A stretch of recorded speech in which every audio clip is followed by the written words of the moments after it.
Hello, everybody, and welcome to the Commander Pod, your Magic the Gathering podcast for all things Commander. I'm Spencer Simpson. And I'm Kelton Howell. As always, thank you so much for listening. Please be sure to like and subscribe so you don't miss out on our weekly Commander content. Yes, this week is an exciting week. This is going to be a little bit of a different week. We're going to be building We're going off script here. Yes, we're building a deck together. This is a new thing for us, so please bear with us. It's going to be maybe a little bit more loosey-goosey, less of a script, more of a conversation, which it's always a conversation, but we try to keep things a little bit more structured, and this will most definitely not be. Yeah, and I actually like that. I think there will be some really good, healthy debate in this because you and I build decks differently, and it'll be really fun to see some of those differences come out as we debate which cards should go in this deck. Yeah, and I actually think that will improve the overall quality of the deck. When we work on decks, we often will send the deck list to each other and ask for critiques, and often get a lot of good feedback. Yeah. I think I get more feedback from you that's very good than the other way around. I don't think that's true. But I think this will be really good. I think this will be a good discussion, and we'll highlight some. We even had a brief discussion before this about like the deck and what we thought about it, and decided, you know what, pause. We're gonna have these discussions later because I think they're gonna be really good because we've kind of thought about similar things. Absolutely. So we thought that this would be a really good opportunity for us to give an actual example of how we build our decks using our deck building template, which we went over in another one of our videos, while also doing a follow-up on last week's video. We wanted to try and give a beginner or like a tier 2 deck for newer players who want to try out a strategy that's maybe a little spicier than some of the recommendations that we gave in the last episode. But we do definitely want it to follow up on that video. Yeah, only spicier, I guess, in the sense that it will probably have some more complex lines in it than just like play creature. Yeah. Probably also sideways. Some more powerful cards because all the decks that we recommended last time were just precons. Yep, exactly. So this will certainly be a level up, but I think really cool. I'm excited about it. It's a commander that we've both wanted to brew, and it is drumroll. Chainer, Nightmare, Adept. That was a very lackluster drumroll. I apologize. Sorry. Was I supposed to jump in there? Yeah, you're saying no, that was me. I just left you out to dry. I started doing a drumroll, and then funny. I felt embarrassed by it, and I didn't commit. So, Chainer, Nightmare, Adept. This is something that Spencer and I have both been wanting to build. We put together a long list of commanders that we thought would be good for this episode, but this honestly seemed to fit the bill best because it's an interesting strategy. It's a little more advanced but not too difficult, and we both think that it'll be a good candidate for some interesting builds. Yes, and hopefully we're showing it on screen right now. Nope, this side right now. But let me give it a read really quick. So Chainer, Nightmare, Adept is 2 and a black and a red for a 3/2 legendary creature human minion. Not a lot of minions out there. Yeah, I don't know if there are anymore. They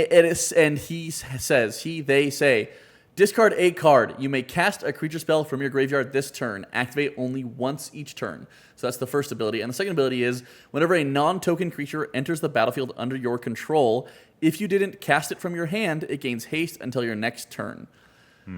So very cool. Pretty cool. Yeah, I think pretty cool space to play around in. So I think we're excited to build this one.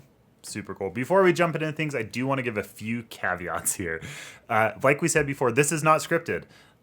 We tried to not work on this deck together before we started, and honestly didn't even work on the deck very much ourselves. Just kind of read through the commander and noted down some general strategies or cards that we thought might be good in this deck. But this really is kind of going to be on the fly, so a bit of a different flavor for our content here. Yeah, I have some notes here. I looked through EDH Rec, did some Scryfall searching just to kind of get the juices flowing.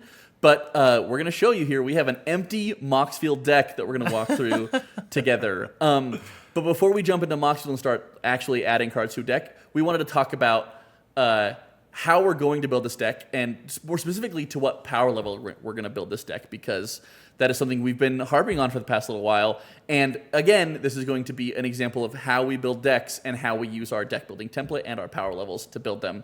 So our goal is to build Chainer at a mid power level. So you want to give us a little recap of power levels, Kelton? Yeah, so the way we talk about power levels are low, low mid, mid, and high. So there are 5 different categories. So mid or 3, if you want to shortcut it to a number, is right in the middle. And we generally talk about low as being precon level. That's usually the lowest power level of deck that we see in our pods. And then high is not CEDH, so that is a different format. It's a different scale, but it is playing the highest power cards available. So we're looking for something right in the middle. We're intentionally avoiding some of the high efficiency or high value cards that you would associate with higher power decks because, once again, we're trying to build to a 3. So some of the free spells, mana crypt, lots of mana acceleration, things like that. Yeah, Jeweled Lotus, all that jazz. So you're not going to see it in this deck. But we're going to be trying to build it as efficient and good as possible within those restraints, within those constraints. So, yeah, and we chose mid in the hopes that if you proxy it or sleeve it up, but probably proxy it, or I guess buy it, sleeving it up, you can proxy it and sleeve it up. But you can play this at a lot of tables, right? So, in our experience, as you move closer to higher power, the less beginner-friendly a strategy is because you're looking for like specific lines and combos and have tutors and whatnot. So, so this isn't going to have very many combos and tutors and stuff, most likely, I would say. But it is hopefully going to be a little bit spicier than precons. Yep. And then we didn't talk about this, but maybe we could also give some recommendations on like, hey, here's some like things you could put in if you wanted to tutor, and we'll probably like bring those up as we talk about them a little bit, right? Absolutely. And then the last couple of caveats here before we jump into the actual brewing here is that this is just a brew. So I think the way that Spencer and I both build decks is that we'll quite frequently put together a list and then refine that list over quite a bit of time, do a lot of play testing. The way I'll do it is I'll actually usually build a list, and then the next day after I've slept on it for a minute, I may fork that list and then take out 50 cards and like do a version B and see if I like that strategy better. So what you're going to see by the end of this episode is just the first draft of something that would need a lot of playtesting and correction. And we're also not going to talk about budget really for this deck. We're, for the sake of the conversation, we're not going to worry about any particular monetary value for the cards that are going into it. Yeah, and we realize this isn't something for everybody. For us, we've stopped considering budget as much in our decks, and that's not entirely true. No. But as our collections have grown and we can start putting in staples, and most of the individual cards we're buying for decks, if we are buying them, are like, cents. Sure. We've stopped considering budget as much, and because we're proxying more. Like most of my decks these days, I'll brew a deck and then I'll proxy it entirely, and if I want some of the cards that I think are cool to own them, I'll buy them. So we just, most of our constraints have been power level because of proxies. So if you want to play this deck, proxy it. Also, you can buy it if you want, but proxies are the way. Yeah, I would much rather focus on power level than on budget, because there is a relationship between the two, but it's not a direct relationship. No, not at all. So like Hilton said, our deck building styles are very different, and so we're going to start off a little bit talking about the overall strategy of the deck. Kelton, before we were starting, you were saying that you start out saying, hey, what are some of the strategies of this deck? How do we want to build this? And I tend to start just throwing cards in and seeing what are some of the strategies that I want to tune.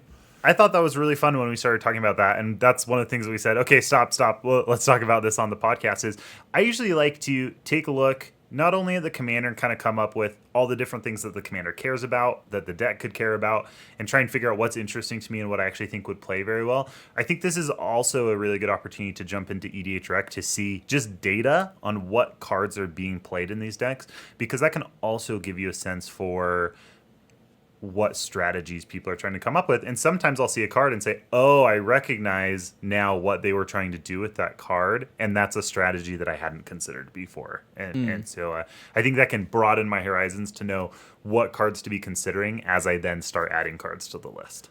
Yeah, most definitely. I find myself doing the same thing. I think, honestly, we are pretty similar in that sense that we are both like looking through and trying to find the different axes that you can build a commander. I think I maybe find that a little bit later as I'm adding cards in. So should we jump in? Should we just jump into EDH Rec and start looking through?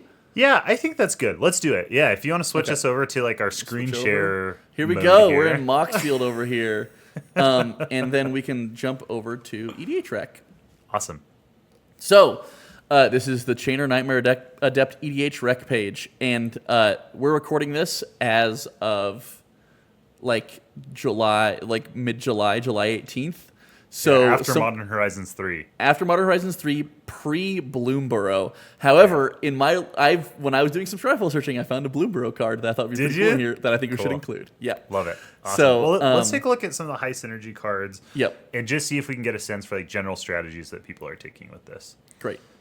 So some interesting things right off the bat that I'm noticing looking at this screen, and apologize, my eyes are going to be down a little bit just because that's where the screen share is happening. So I see quite a few Reanimator cards. I think that's pretty interesting, as well as cards that get specific cards into your graveyard, which I think makes sense with Chainer. I did want to ask you, how do you feel about Reanimator with Chainer as a commander? Because there's actually nothing about Chainer that cares about like specifically reanimating, except that he is a discard outlet in the command zone. Right. As I was looking at Chainer, I think Chainer's very cool, and what I was realizing is that Chainer is not necessarily a value engine in the sense that he will reanimate stuff. Like, you're not getting any benefit. You still have to cast these spells. Yeah, because usually in a reanimator deck, you're trying to cheat something out. You're right. trying to pay less than the mana value, and if you're using Chainer to actually play the creature, then you're paying full cost for it. Yeah, you're paying the price. It's just coming from somewhere else.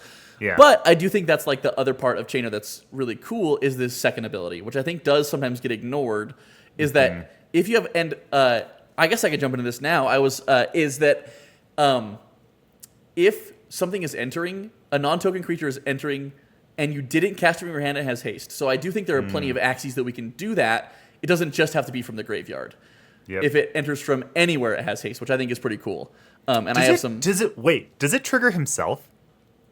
No, because he'd have to be on the battle. It would have to see himself enter. Yeah. That's a good question, but I don't. Well, think wouldn't so. it say like whenever? Another? No, but that's how. Well, that's how Kappa Cannoneer is templated too, right? Yeah. It's just like whenever a non-token whenever an artifact enters the battlefield. All right, time for Scryfall. Here we go. Well, let's look it up. We'll do that. Yeah. This is our Chainer Nightmare Adept. You don't choose a creature card. Chainer's first ability doesn't change because if you somehow activate Chainer's ability first, then Chainer's. Chainer's last ability triggers if Chainer enters the battlefield without being cast from your hand. So from the command zone, it will trigger. Whoa! He has haste from the command zone. Haste. That's so cool. Yeah. Doesn't matter for his ability because it's not a tap ability, but very cool to think about. No, that is cool. Oh my gosh. All right. Very cool. Okay, You're right. See, we found something already just by trying to figure out what this commander is trying to do. Yeah, so I do think, so that being said, okay, the original question was, how do I feel about Chainer? I keep saying Rakdos, that is the colors we're in. Chainer as a reanimator strategy. I think we can, because he enables reanimator very well, in the sense that he's putting things into your, giving you an outlet to put things into your graveyard, I think we could put some reanimator stuff in here. I don't think it's a reanimator deck. Okay, I would agree with that. Yeah, and those reanimator things that we put in here, I think are just things that you play in most Rakdos decks anyways. Yeah, no, for sure. You'd play some good reanimator cards. I do think what I like about like this one, for example, Doomed Necromancer, is that I'm gonna lower this just a hair so I can make sure. Sorry, Doomed Necromancer. Is that it does get haste when you cast it, and so it does act as a reanimator piece. Cool. So you can activate the tap ability, and it's repeatable from the graveyard. Yeah. Okay, very cool. Which is pretty sweet. So I think that's a pretty cool one that I really do like. Makes sense why it's the top card in the deck. Yeah, exactly. And then Gravebreaker Lamia is discarding stuff. So we could add some of those in, but I think what we want to do is we want to start. We didn't talk about our deck building template. So I think, should we scroll through some top cards as well? Yeah, and I'm not looking to put any of these cards on the deck list right now. I just want to try and get a sense for the strategy. Yeah. So some of the reanimator stuff that Kels was talking about that is played in Rakdos is like Reanimate, Animate Dead, Victimize. Yep. All great cards, which I would want to run in this deck. Necromancy, a lot of stuff like that. But I do think if it's stapled to a creature, even better, because. Right? That is something that I really like about this deck. As I was kind of considering the different effects, I think we want as many effects as possible to be stapled to creatures so that they can be repeatable. Yep, for sure. I think we want this to be a pretty creature heavy deck, which I think will be really cool and fun. One thing I'm noticing that's very interesting. So something like Gravebreaker Lamia or Buried Alive or Entomb or something like that gets a specific card out of your deck into your graveyard, so that it's, and with Chainer that's practically drawing a card. You should be thinking about your graveyard as an extension of your hand. Yeah, for creatures at least. For creatures. Yeah. I'm seeing things like Faithless Looting and Thrill of Possibility. Sure. We don't really need additional ways to discard cards from our hand, do we? No, I don't think so. I mean, I think they're decent, like one-off draw effects in. Sure, just red. good card advantage pieces. Yep.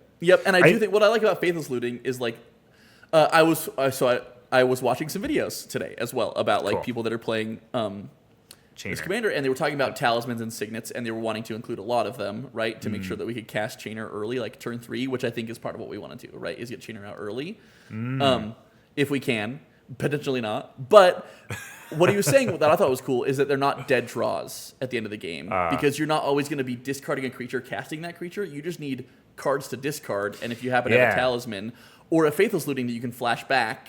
Like, love that. You know what I mean? Love that. That was actually something that I included in my notes too, is like you can't really flood very easily. You can't mana flood very easily with Chainer because lands just become creatures later in the game. Yeah. In your hand. That's really cool. So the reason I asked about Faithless Looting and Thrill of Possibility is I think some ways I've seen this deck, Bill, and some ways that I've considered building it are as like a discard deck, as like a discard synergy, discard matters deck, and I don't know that that's the way that we want to go with this. I don't think that needs to be our plan. I do like some of the discard synergies. Because you're going to be discarding anyway from your commander. Yeah, exactly. Like, okay, here's an example. Archfiend of Ifnir, I think is a sweet card that I'd like to play. Cool. You can only discard once each turn, but it's -1/-1 counters, and you don't necessarily want to just discard a card each turn to not cast anything. You can discard more than one card. I think you can only cast it. No, you can only activate. Ooh, and discarding is the activating. Yeah, but it's each turn, right? So another thing to think about is like, are there any creatures with flash, right, that we want to get out there, which I think are cool. One of which I'm gonna mention it right now. Yeah, is Muckdrub. Oh, I love Muckdrub. Yeah. So let's see. Can I get there? Yeah, I'm gonna just Muckdrub. We'll read it still, but we'll put up here. Muckdrub and it has Madness, which is sweet too. So cool. So you can cast it. And I looked this up. Well, I guess no, I didn't look this up. But you can just cast it for its Madness cost, so you don't even need to cast it for his ability. But it gives you an opportunity to discard it for Madness, which is cool, right? So Muckdrub is 3 black for a creature beast with it's a 3/3. It has flash, and when it enters the battlefield, you change the target of target spell that targets only a single creature to Muckdrub. Oh, so it's protection for your commander. Yeah, pretty cool. So cool. That's awesome. And it's a spell that it works for the discard cost for Chainer, but you still get a cast because it has Madness.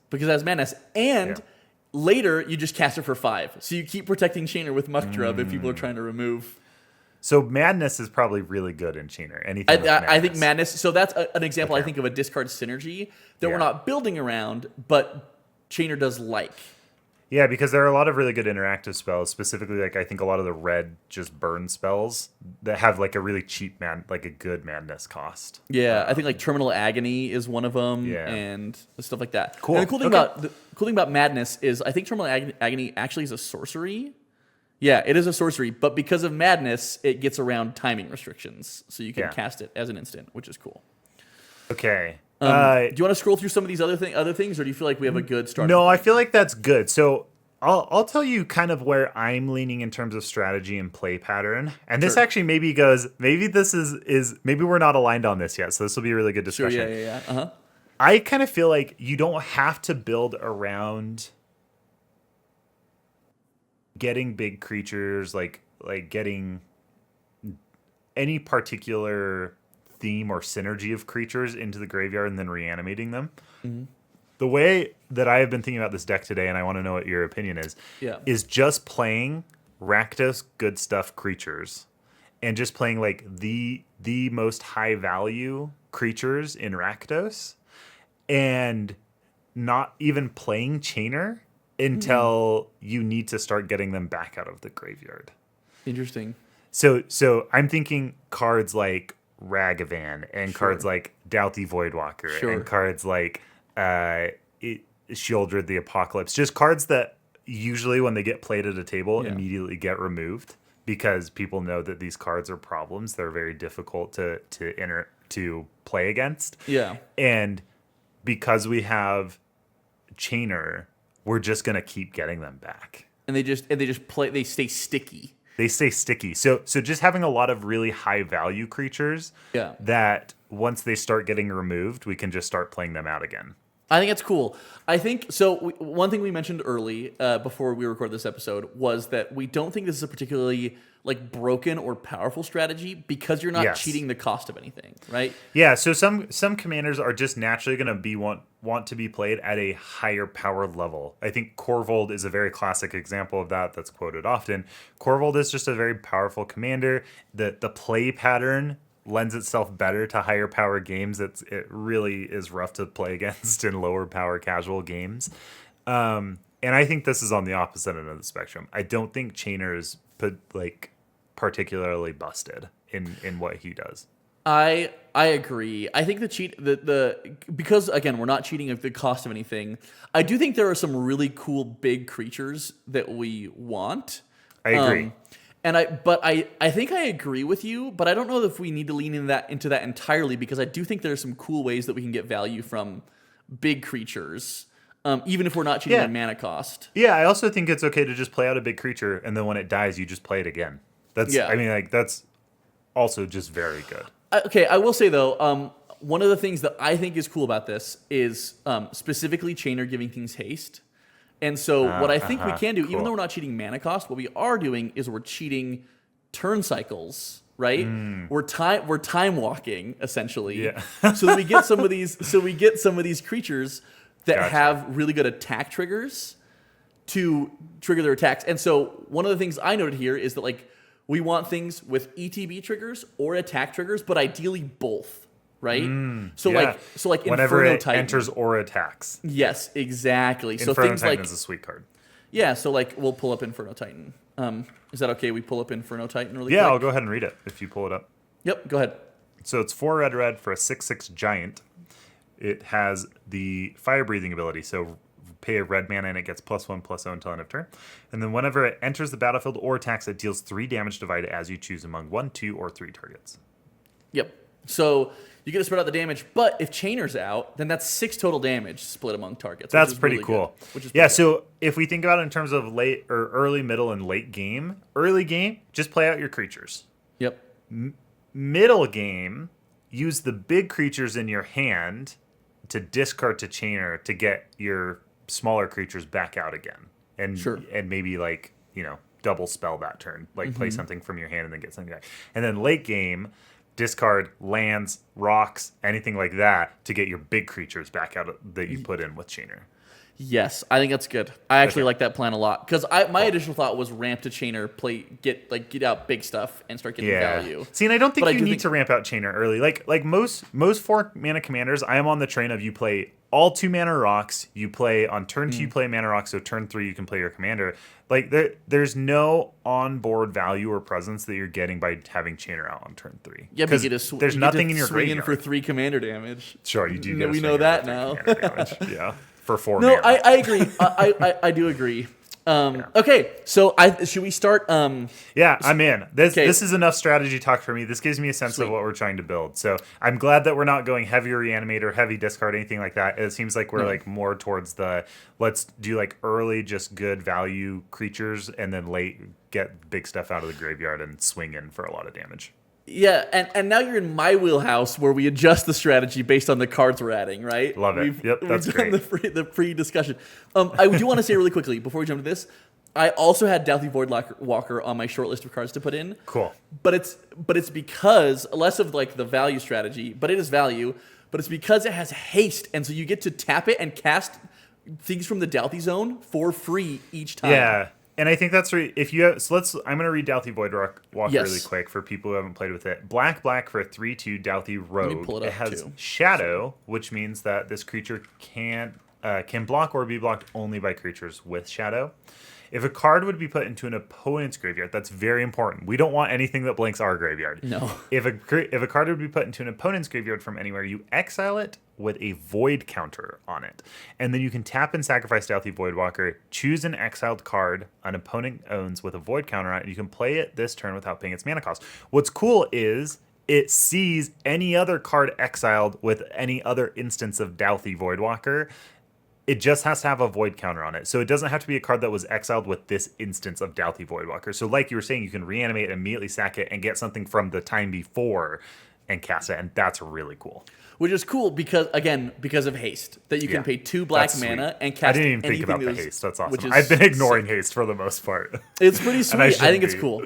Yeah, it is cool. So like also tap abilities. I should have been looking for cool tap abilities too. Yeah. Okay, that's good to we think can about. search that. We can do that. Yeah, okay. Absolutely. Let's jump into the template. So the deck building template that we use for mid-power decks is a starting point. And that starting point is 36 lands, 13 pieces of ramp, 13 pieces of interaction, 13 pieces of card advantage, and then 24. That leaves us with 24 deck-specific cards. So those aren't strict numbers.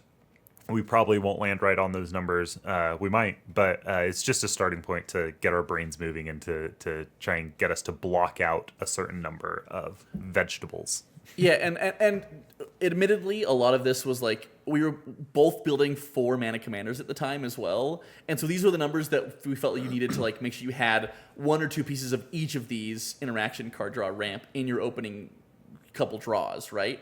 And so with this one, where we're not trying to ramp to chainer quite as quickly, we might have just a little bit less ramp, or it might look different. Right? But to your point earlier, I think that ramp isn't dead in your hand, and I think you do want a lot of ramp because a lot of turns you're going to be able to double spell. You're going to be able to play. You have so many cards in your graveyard that you're going to be able to play that I think that you really want to have mana to play cards from both your hand and your graveyard. Yeah, and I agree. So I guess I say that in the sense that if we end up with less, it's not because we're like we don't think 13 is the right number. Yeah. Right? Exactly.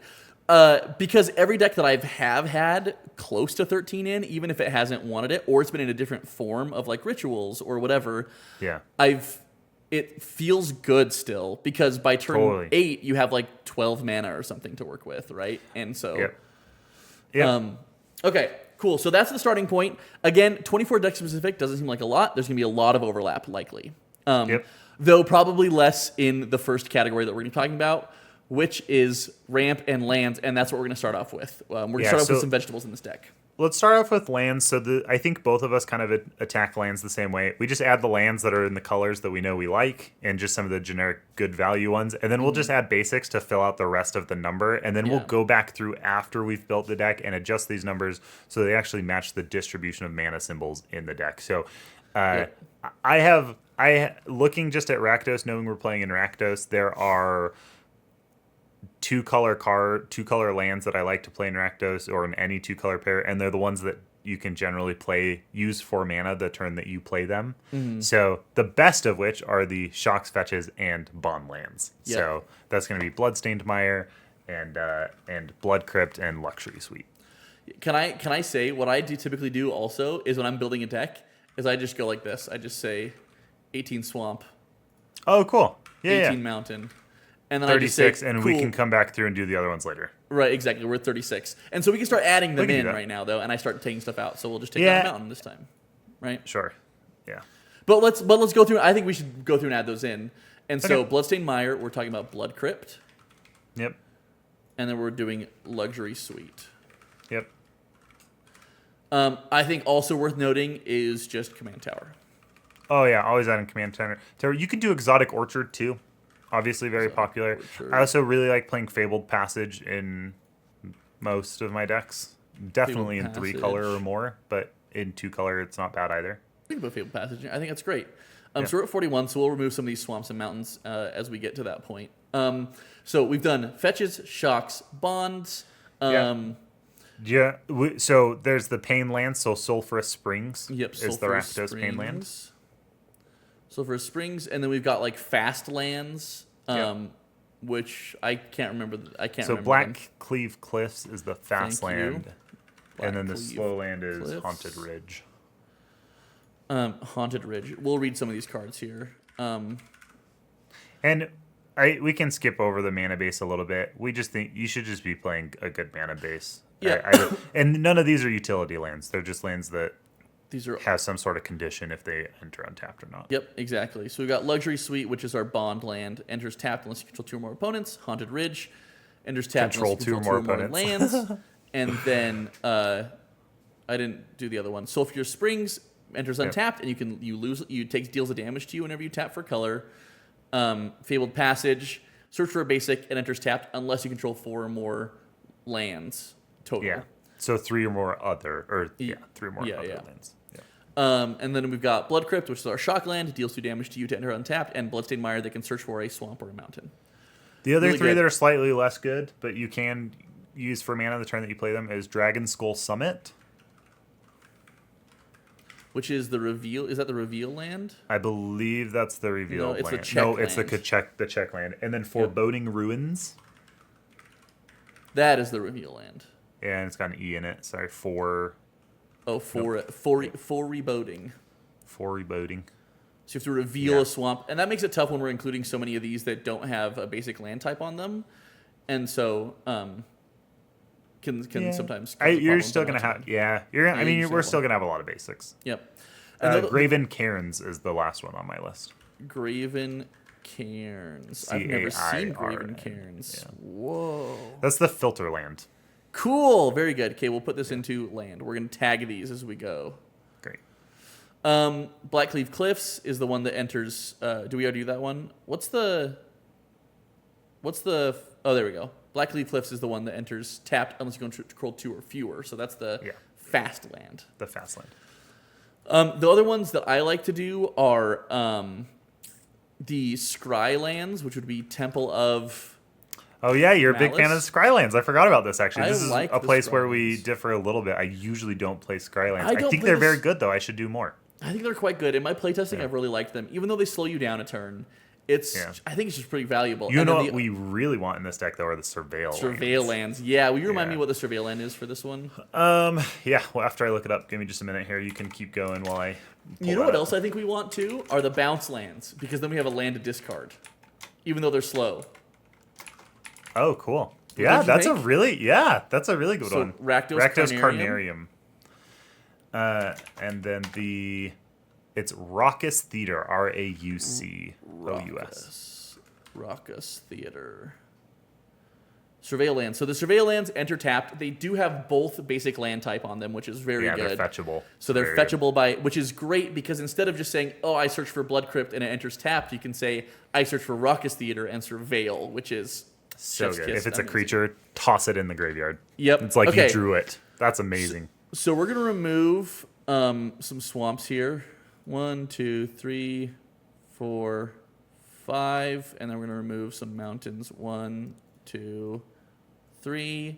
I was going to say you can use Alt-2 to do that, but I forget your keyboard is super 5, fancy. 6. Yeah, my keyboard's whack. We'll remove 1 here, remove 1. We'll just keep it even for now, and then we'll eventually even this out. And we'll do 1 less mountain, because I'm guessing we're going to have a lot of black pips in this deck. Because you're building the deck? It's a team effort. Okay, so we've started with our lands. We have a decent mana base right now. Now we're going to go into our ramp.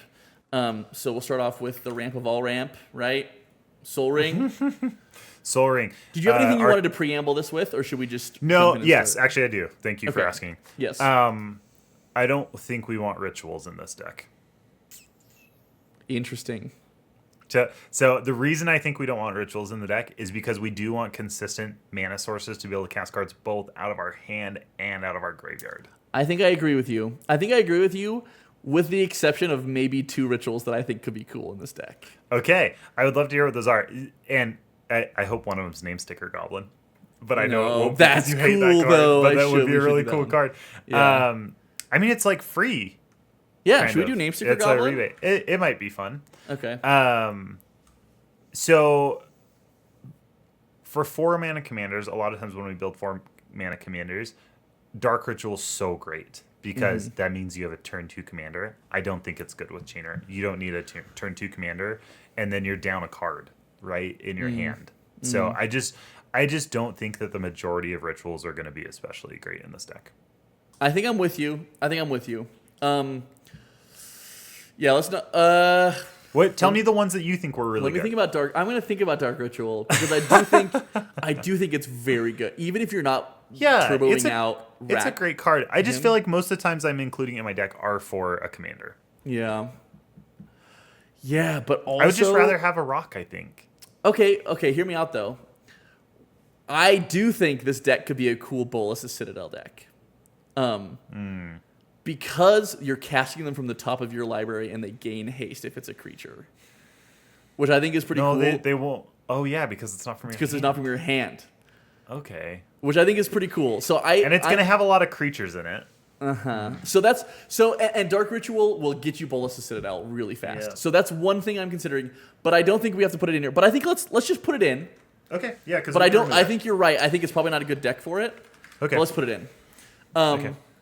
What other rituals were you thinking? Okay, so this one I wasn't thinking of, but Cabal Ritual is insane in this deck because we're putting so many cards in our graveyard. Okay. But I don't think we need to put in Cabal Ritual. No. But I do two that I think could be kind of cool. I was like doing some research on this deck, and I don't think Sacrifice is a good strategy because again we're not cheating anything out.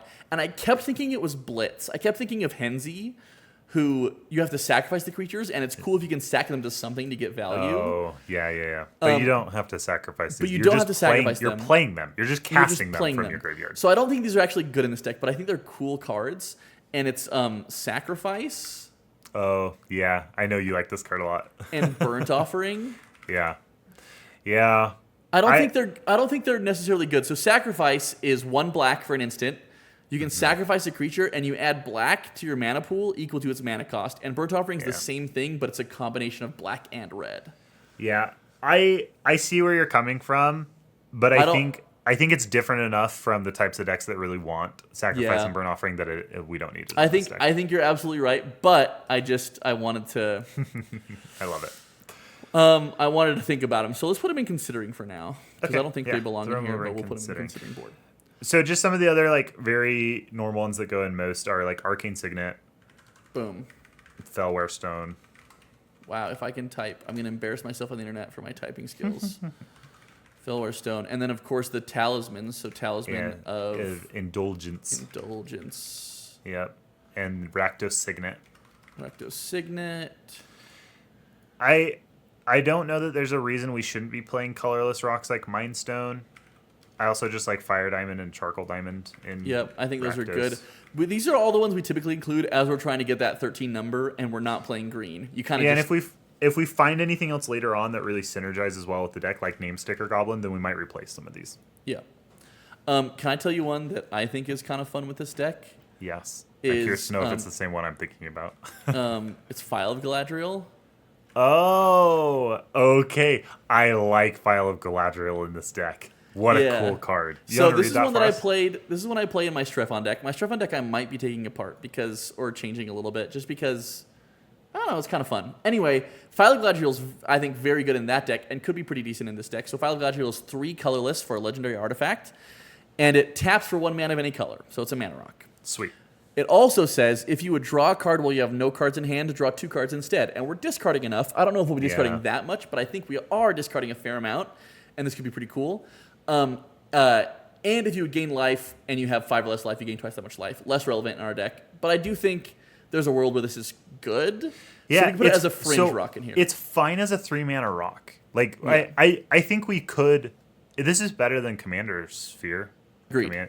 I don't really run Commander Sphere. But I do think that like a 3-mana rock is fine in this deck because we don't really care that much about casting our commander on turn 3. So...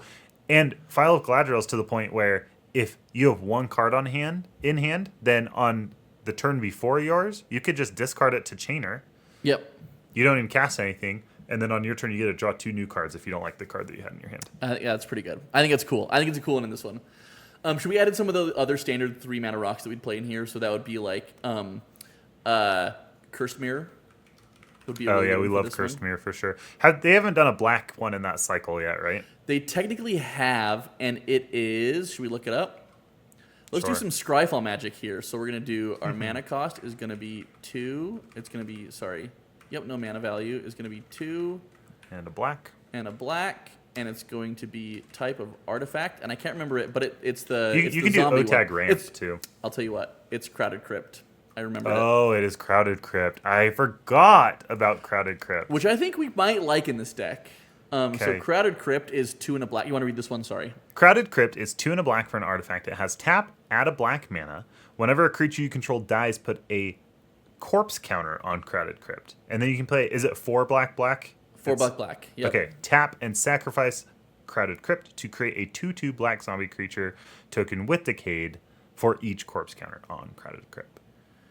Yeah, so just a 3-mana Sure. rock that taps for black. I don't know. We can put it in here. I think it's probably put it one in of for our now. ones to cut. Yep. The other one that I can think of in those colors is Glittering Stockpile, which we might actually want. I love Glittering Stockpile. That is actually a card that I like a lot. Glittering Stockpile is 2 and a red. You can tap it to add a red, and then you can put a stash counter on it. And you can tap and sacrifice it to add X mana of any one color, where X is the number of stash counters on Glittering Stockpile. And I'm sorry, I should correct myself. You don't tap it to add a red or tap it to add a stash counter. You tap it to add a red and put a stash counter. And put a stash counter. So it taps yeah. for red until you want to sacrifice it, and then it can tap for a lot. Yep. And it's Okay, a treasure, which is fun. Let's talk about some of the spicier ones. Yeah, okay. How do we feel about Jessica's Will in this deck?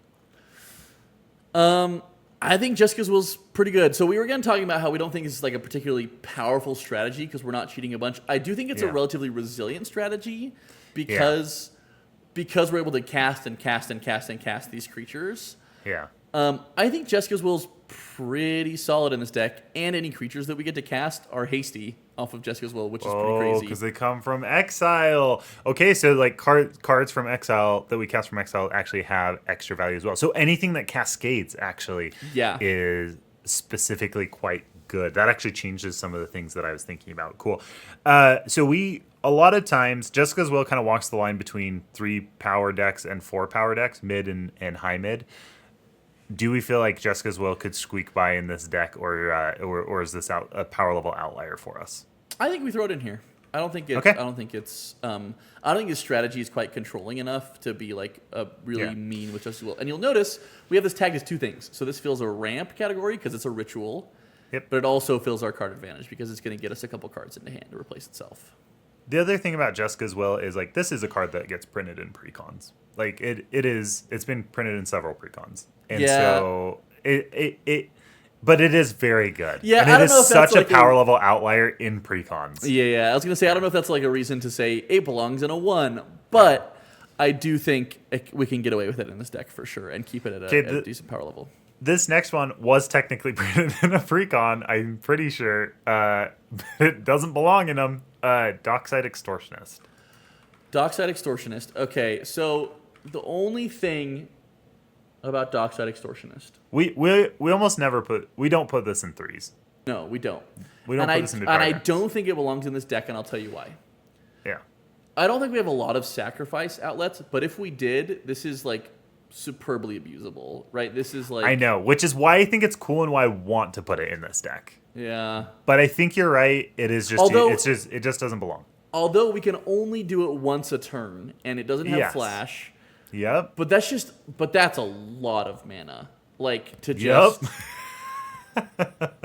we could keep it in here. We can see if it feels like a power level outlier. Okay. I intentionally don't I'm put guessing it it gets my cut. 3s. Yeah, I think it gets cut. But we can keep I it think in it here. gets cut. But And I think to your point, we could also do Name Sticker Goblin. As much as I think don't it's want sweet. to. I think it's cool. And You we'll at put least that get in your there. mana back. Yeah. Right. Well, Name Sticker Goblin I think is cool. Oh, this is like a Yeah, this is how it actually like plays, right? Oh, sure. Is like you roll the die. Because you choose your stickers at the beginning at random or whatever? Or It's how like a does that sticker work? deck. You have a separate deck, I think, right, of stickers.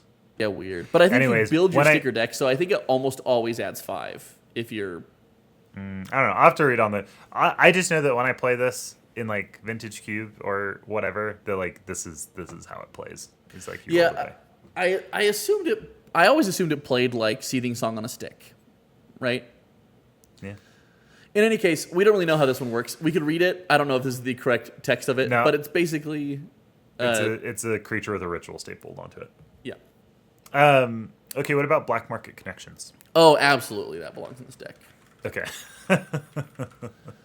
Black Market Connections is 2 and a black for an enchantment. At the beginning of your pre-combat main phase, choose one or more. Create a treasure token, you lose 1 life. Draw a card, you lose 2 life. Create a 3/2 colorless shapeshifter creature token with changeling. Oh my gosh. I just tripped over every word of that. You lose 3 life. So there are some decks where I really care about the last one, where you're creating the shapeshifter. I don't think I care about it in this deck. I think most of the time it's just going to be the first 2, right? Yeah, no, I think that's true. I don't think we're ever going to be full sending in this deck unless we have things that care about having other creatures out, which we might. I think there are some other things that we might. Some other things that I think I would consider ramp. Ragavan Nimble Pilferer. Yeah. Professional Facebreaker is right on the line for me. I don't know if that I really consider it ramp, but it might be. I think in this deck we probably could. I don't know. I also think that was one of the ones on the list that I think just belongs in the deck. I think so too. So let's just put it in here. This is a lot. So we're going to cut down. We're going to cut this down. Yep. And I think probably I will say, I think there's one more I want to add, though. Oh, go ahead, please. So I also want to make a note. The kind of cards like Big Score, where you're discarding cards, drawing cards, and making treasures, I think are probably fine in the deck. I think I would rather have a permanent mana value or a mana source for ramp in this deck. I don't know. Maybe Big Score. I think it's probably pretty good. It depends on how much we're leaning into the discard synergies. Yeah. But it is cool that it'll let us get like big stuff into our graveyard, except that Chainer already does that. And so it's That's what I'm thinking. It's kind of like a double duty when you don't really need it. But the one I really think is good is Relic of Legends. Relic of Legends is sweet. Because we're never swinging with Chainer. His activated ability doesn't require him to tap. That's just an extra mana that we get every turn. Yeah, I think that's really good. And Relic of Legends is 3 mana for an artifact. It taps to add 1 mana of any color. And then you can tap an untapped legendary creature you control to add 1 mana of any color. And can I tell you, my guess is we're going to have some legendaries in this deck. I think there's going to be quite a few. Very cool, very cool. So this is too many. Is we're going to pair now. down. This is too many to keep in the deck, I think. We're going to be paring this down, absolutely. And remember, our definition of ramp is that we are capping it at 3 for the most part. I think 3 mana or less. 3 mana or less, especially for a 4 mana commander. I think if you're playing like a 6 mana commander, you could play stuff like Sky Shroud Claim or whatever that is like higher that could be considered ramp, right? But aren't that you're typically not playing on the early turns of the game, and we've kind of kept out of our definition intentionally. Very, very cool. So the next thing we're going to be talking about is our other vegetable of card draw. So we have our card advantage. So we have a couple card advantage pieces here. Yeah. So I actually think that card draw. So card advantage is card selection. It's card draw. It's things like what are the exile effects called? Yeah, impulse draw. Like impulse draw. Yeah, that all falls into card advantage. I do think that for this deck specifically, card draw is super important because we want to have cards in our hand that we can discard. Yes, I agree with you, except that creatures we cast from exile enter with haste. And so I do think some impulse draw could be pretty cool in this deck. And can I tell you one that I think I really want to include? Yeah. It's our good friend Inti. Yeah, this was on my list too. Yeah, good. Inti's so good. And I think sick. Incredible in this deck. Yeah. So Inti, Seneschal of the Sun. Are we going to read all of these? I think we should read most of them. Most of them. Yeah, okay, go great. for it. Is a 1 and a red for legendary creature human knight 2/2. Whenever you attack, you may discard a card.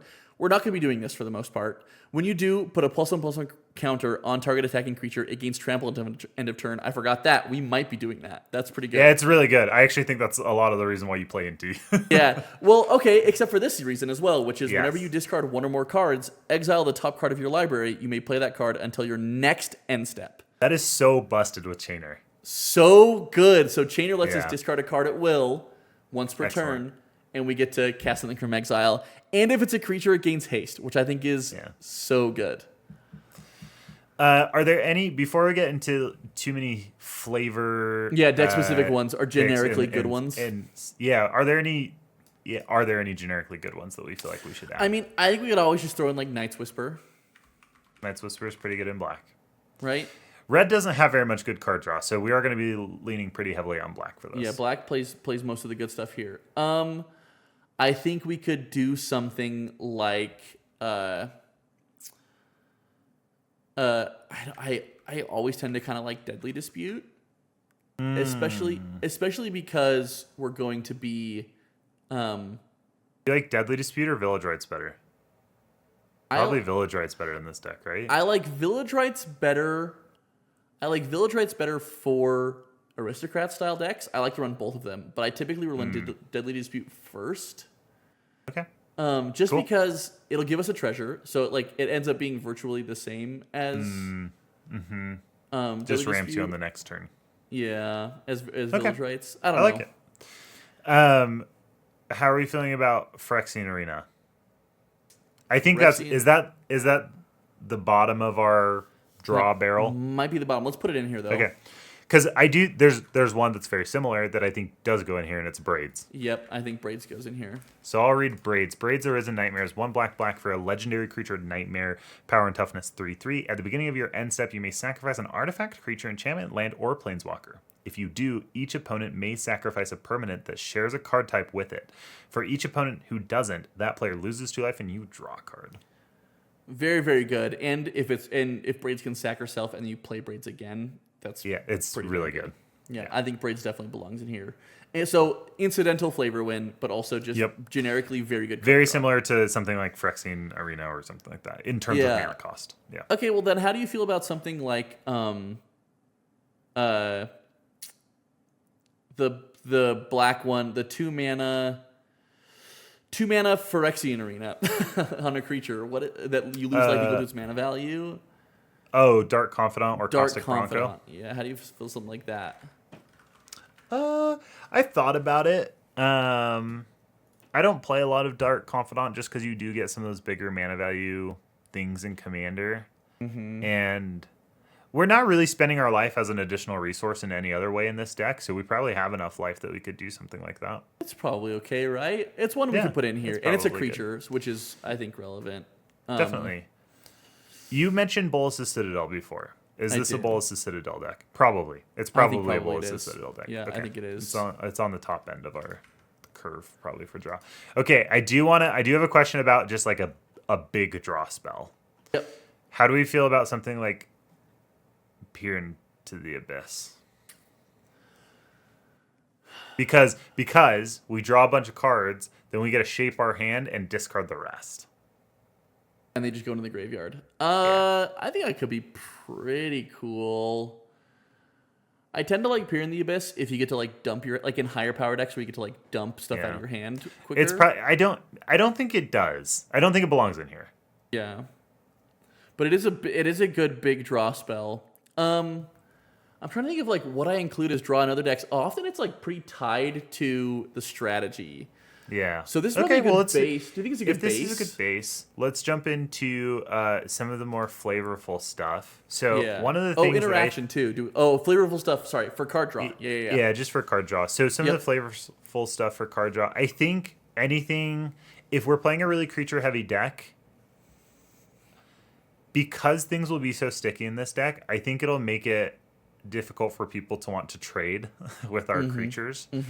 So I think anything that makes that even worse for them, like Morbid Opportunist, Midnight Reaper, Grim Haruspex, things that when our creatures die, we get to replace that creature. Because our creature dies, we draw a card, we discard that card, replay the creature. It's like the creature went back to our hand. It basically gives all of our creatures, if this creature dies, put it back in your hand. Yeah, so let me read. They all do the same thing, basically. Let me read Morbid Opportunist. Close enough. Morbid Opportunist is the best out of them. Yeah, Morbid Opportunist is 2 and a black for a 1/3 that says whenever one or more other creatures die, draw a card. This ability triggers only once each turn, so that includes opponents' creatures, which makes it So the difference is that Morbid Opportunist only happens once per turn, but works for everyone's creatures. Midnight Reaper and Grim Haruspex work on only your creatures, but you can do it any number of times. Yep, and let me just change the tags on this because I put and they're it in non-token ramp on accident. Is Midnight Reaper non-token? Did I put in Midnight Reaper? Oh, did I also add this to ramp? Oh, I did. Sorry. Card, yeah. Just clear it and put in card advantage. Great. Nice. So Midnight Reaper is in here. Yep, non-token, and Grim Haruspex is also non-token. Yep. Okay. I think Morbid Opportunist is pretty good. We may end up cutting these other two, and I think Morbid Opportunist might be I think it's fun. I think it works very well with what the deck is trying to do. I think it does too. I think some other cool ones would be like Combustible Gear Hulk. Ooh, fun. Oh, interesting. Just because you can play it again and again. Yeah. In the same vein, I would say Magus of the Wheel is super good. Yes, that's in because one of the top cards, you're gonna empty your hand by discarding them, and then when you play this from your graveyard, it has haste, so you can immediately tap it and do it again. I forgot about the haste. That's so good. Yeah, it's really good with this card. Oh, that's really cool. And it forces everyone else to wheel, which is cool. Yeah. Okay, so Magus of the Wheel is Wheel of Fortune on a stick. You tap it, sacrifice it. Each player discards the hand. You pay 2, tap and sacrifice. Yes, right. Pay 2, tap it, sacrifice it. Combustible Gear Hulk is 4 red for a 6/6 with first strike. When it enters the battlefield, target opponent may have you draw 3 cards.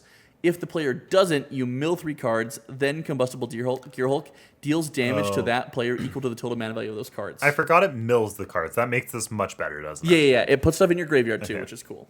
So it's kind of all upside on this one. I only have 2 other like potentially synergistic flavor wins. First one is Garna, Bloodfist of Keld. So this is 1 black, red for a 4/3. Whenever another creature you control dies, draw a card if it was attacking. Otherwise, Garna, Bloodfist of Keld deals 1 damage to each opponent. I kind of see this deck as being a fairly aggressive deck where you're just swinging in with a lot of your creatures, knowing that you can get them back if they trade. And so, like, I'm hoping you're drawing cards from this. That's pretty cool. I like that. I think we can keep it in here. I didn't think about that one. So I'm gonna be honest. I probably should have been looking more at like these individual vegetables. I just got too excited about the actual strategy of the deck, but I do think some of mine might fit in here. Cool. One of them being Rankle. Rankle, Master of Pranks, because he's technically not card advantage because everyone else draws a card, but because he has haste anyways. That makes it less exciting. Okay.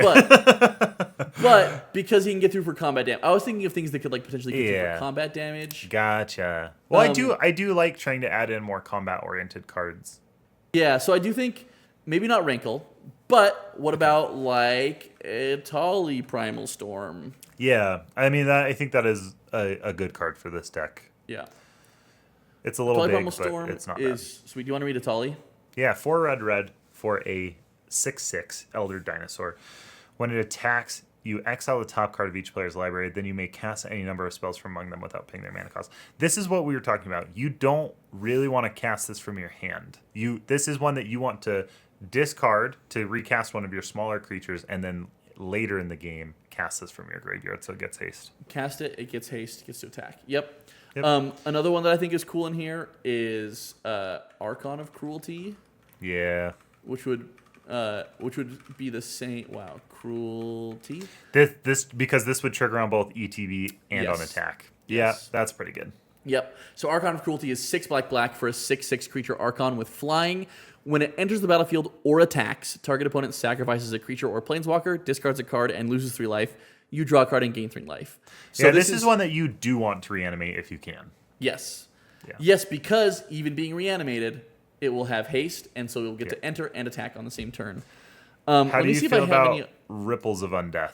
I've been trying to find a deck for this card, and this might be it because it does put stuff in your graveyard. I think Ripples of Undeath is very good. This is from because you don't even need to pay the mana to draw the card back and pay the life to draw the card back. Just the fact that those cards are now in your graveyard means that they're in your hand if they're a creature card. Yeah, I think that's very good. Very good. And if you need something to discard, you could just pay the life and mana to get it in. Yeah, so this is 1 and a black for an enchantment. At the beginning of your pre-combat main phase, mill 3 cards. Then you may pay 1 mana and 3 life, and if you do, you put a card from among those cards into your hand. But like I said, we don't really care that much about drawing the cards. We can if we need cards in our hand, but it just puts more creatures in our graveyard. Yep, I think that's good. Dang it, I have some of these listed here, and I forgot to write what some of them do, and I forgot some of them. We are getting a little heavy on card advantage. Was there anything else from your list that's really good? The other one that advantage? I was thinking of was Nashi Moonsage's Scion. Oh, that is kind of cool. Because it will have haste. It's not particularly evasive or big, but for 3 mana you can swing in, and if you connect with somebody, then you get I think I probably like Atali better for like that kind of effect, just because it is harder to block down. I think that's probably true. But I I don't do know think that we're gonna it have synergizes that with many our, like, evasive small stuff strategy. If we want, creatures like, to small stuff. ninjutsu. Yeah. Yeah. Okay. Well, I'll put this one in considering as well. Yeah, please do. I think it's kind of Okay. a cool one, but Oh, it is cool. I love Nashi. doing a quick little peek here, and I think that sounds good. Cool. Okay. Sweet. So our next category would be interaction. So should we start with some, like, just decent stuff that we think belongs in these colors? Yeah. What kind of goes in Rakdos in terms of interaction? I mean, we can put in some of our favorites, like Infernal Grasp, Yep. right? Infernal Grasp is pretty good. We could do Baleful Mastery, which is one that we always We love Baleful Mastery. recommend. Infernal Grasp, 1 and a black, destroy target creature, you lose 2 life. Baleful Mastery is 3 and a black, exile target creature, planeswalker, but you can pay 1 and a black instead, and if you do, an opponent draws a card. Doesn't have to be the same opponent that you Doesn't removed. have to be the same opponent, which is the their best stuff, part of Baleful yeah. Mastery.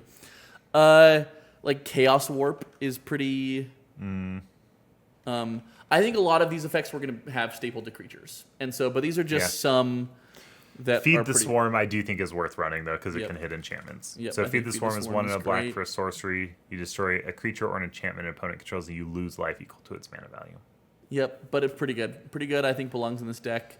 What do you think about, like, Bitter Triumph? We're already discarding enough.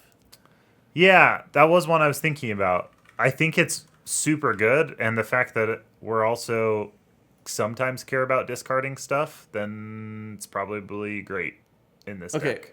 so Bitter Triumph is 1 and a black, destroy target creature or planeswalker. As an additional cost to cast the spell, discard a card or pay 3 life. That makes me also think, like, Bone Shards. Is Bone Shards discard a card? I don't know, because most of the time on Bitter Triumph, I do think you're just paying the 3 life. Yeah, that's probably true. All right. Still pretty good. I think that's a good one.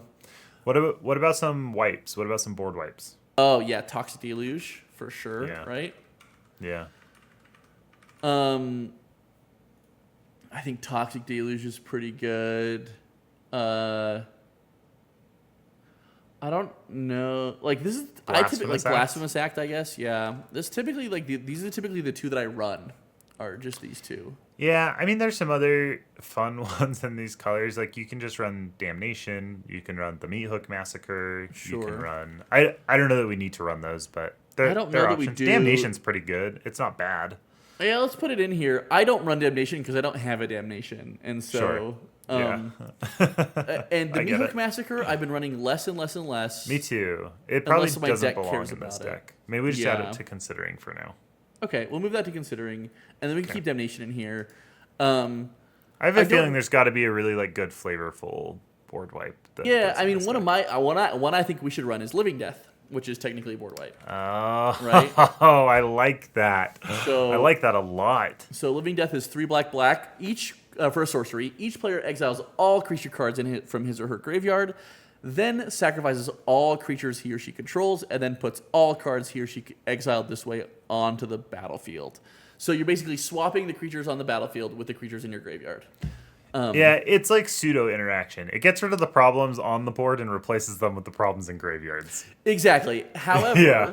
ideally, you have way more problems in your graveyard than other people. So I do typically Because we're going to count have this. been discarding cards and just having creatures die. Yep, exactly. And the other Okay. one that I think would be really cool in this deck, but doesn't fit because we're in Rakdos, is Toxel the Corrosive. But we can't put that one in here. No. Oh, is he? He's Dimir. Toxel's Dimir. Yeah, it's Good. Dimir because of his slug ability, because it's a hybrid. Good. Or it's not hybrid, but it's blue. People blue would be black. running that card way more, and I'm really glad that they're not. Yeah. Yep. I also think this is a I good like starting it. point. That's We have enough. 9 pieces, and we can cut these down. And we're going to find more that are on creatures, hopefully. I think so too. If we're talking about ones that aren't creatures, though, because we're talking about flavor, we're running the other Gear Hulk. I think we should be running Noxious Gear Hulk. Love it. Yeah, put it in there. It was on my list, too. I think it's so cool. And then the other one would be You Ravenous. want to read Noxious Gear? Oh, yes. Let me do that before we add another one. Let me add it to interaction. Noxious Gear Hulk is 4 black for a 5/4 artifact creature construct with menace. When it enters the battlefield, you may destroy another target creature. If a creature is destroyed this way, you gain life equal to its toughness. Just a cool card. Yeah. I think the art is freaking sick. It's just, I think Super it's cool. sweet. And then the baby brother of this would be Ravenous Chupacabra. Right? Yep. When Ravenous Chupacabra enters the battlefield, destroy target creature and opponent controls. Can I maybe throw one out? I'm not sure how we feel about it, and it doesn't strictly fit in interaction as we generally talk about interaction. How do we feel about Archfiend of Depravity? I'm gonna add it here, and then we'll have to read it. Yeah. So Archfiend of Depravity is 3 black for a 5/4 demon with flying. At the beginning of each opponent's end step, that player chooses up to 2 creatures he or she controls and sacrifices the rest. So the fact that we can just keep playing this out and it just always limits our opponents to 2 creatures when we have a big board of creatures because we care about creatures, I think it's pretty good. I think it's pretty good. The fact that it's their end step, I'm less excited about, but it does disincentivize them from like playing creatures during their turn. I think it's pretty good. I think we keep it in here. I don't know that it belongs in the deck necessarily. It's also a 5/4 flyer. It is a 5/4 flyer. I think I would sooner include something like Plaguecrafter or Fleshbag Marauder. I do think we should be playing a Cursed Marauder. Yeah, I think so too. I think that's fine. I mean, you could do it twice in one turn, and that's just all of your opponents sacrifice 2 non-token creatures. Yeah, that's really stinking good. Really good. I think we can keep Archfiend of Depravity in here. I'm not super high on it, and I hope that's okay. I've had a couple of mine vetoed, so I think I'm fine saying that I'm not the highest on it. Yep. Okay. Can I list one that I think is fringe interaction? Please. Spitting Dilophosaurus. Oh, you just like bringing this up because you beat me so bad with this card when we played. Yeah, Lost we did a Caverns of limited Ixalan. event one time where we could open set boosters, and I opened a Spitting Dilophosaurus, and this does not belong in Ixalan Draft. It is 2 and a black for a 3/2 creature dinosaur. When it enters the battlefield or attacks, put a -1/-1 counter on up to 1 target creature. Creatures your opponents control with -1/-1 counters on them can't block. I like this though because it's an ETB and an attack trigger. So at very least things are getting -2/-2, and it's counters, and so you can kind of just like keep cruising on it, and it will stay alive most likely because you can connect with a player because their -1/-1 creatures can't block. Yep. I think it's kind of cool. I think it's cool. I'm gonna share a couple that are very similar to it. Okay. Sweet. If we're now in fringe interaction, that might be more of an actually just deck specific card. Yeah. Go ahead. Because Archon of Cruelty, for example, like we already have that on our list. Technically, and that is fringe interaction. Yeah. Kind of fringe interaction. Butcher of Malakir, I think, could be very nasty in this deck. So Butcher of Malakir is 5 black for a 5/4 flying. Whenever it or another creature you control dies, each opponent sacrifices a creature. The difference is we get to play him back. Yeah, Butcher of Malakir. Here's the thing, is we're so down on Grave Pact and Dictate of Erebos, and this is those on a stick. I don't feel as bad about playing it. I don't for some either. reason. Well, it's because it's more easily removable. Yeah, in certain colors, for sure. Yeah. Okay, and another couple that I think could be interesting. Speaking of 1/1 counters, Yawgmoth, Thran Physician. Yawgmoth could be cool. What's cool about this? 2 black for a human cleric, 2/4, protection from humans. Pay 1 life, sacrifice another creature, put a -1/-1 counter on up to 1 target creature, and draw a card. Yeah. And then it has black, discard a card, proliferate. So what's cool is with a 1 mana creature, this is just like it replaces itself with your hand. I see, because it also has the discard a card thing too. If we need to get stuff in our graveyard or whatever, that's pretty cool. And it counts as card draw, so that is another one that fits in our card advantage, and we can maybe get rid of a subprime one there. I think it's a really good include in this deck. Yeah. Plus, people like to remove and focus down. Here's the other thing. I think that by including really nasty cards like Yawgmoth and just cards that people see and the alarm bells start going off and they focus down really hard, it keeps people away from Chainer. Chainer's probably going to stick on the board if you just play like Shieldred, Yawgmoth, Ragavan, just like all these very infamous names in Commander, because people are going to say, I have to remove the Shieldred. And they don't say, I have to remove Chainer first and then Shieldred. Yeah, no, I think it's cool. I really like that a lot. I like adding all these big scary cards in this deck. Yeah, I think it's good. Okay, well, do we feel good about where we're at for interaction for the moment? I do. Now can we hop into the fun stuff? Yeah. So we're currently at 89 cards, by the way. We're going to be way over that, I think, and we're going to have to pare down. Absolutely. Totally fine. Cool. So we've talked about some of the strategies we want to have in this deck. Let's pull Chainer up again. Some of the strategies we want in this deck are things that synergize with graveyards, help us either get things into our graveyard or take things out, so like some Reanimator stuff. Should we start with some Reanimator stuff? Sure. Yeah, let's do it. And I guess one of the things I wanted to point out was, again, creatures with ETBs and attack triggers was one of mine. And so I want to include some of those. Let's actually start with that, if that's okay. So let's just jump. Could we jump into Scryfall, and could you write us a sweet little query that's going to get us creatures that have both an ETB and an attack trigger? Yeah, so this would be enters. So Oracle text enters the battlefield or attacks. I wonder if they'll eventually make it so you can just type enters or attacks. Do you think you can? Probably. Well, they haven't updated. They haven't eroded any of the enters of the battlefield to just be enters. Enters. Okay, cool. And we're gonna do ID is in Rakdos, and it's gonna be creatures. Yep. So we don't have to add, but I'll just do that. Just to give an example, we'll just do type creature. Do we want to sort by Edict Rec rank just to get the ones that are the most played? Not that means they're the best ones, but it kind of gives a good starting point. I think it's a good starting point. So, this is something we've talked about. So Grave Titan? This is one I had on my list. Grave Titan. Oh, man. I think put it on for sure. That's one that we should be considering. Okay, let me... Grave Titan. Wow, it's so good. Grave Titan's so difficult to deal with, too. Oh, yeah. I think a lot of these are going to be really cool. I think the Titans are sweet.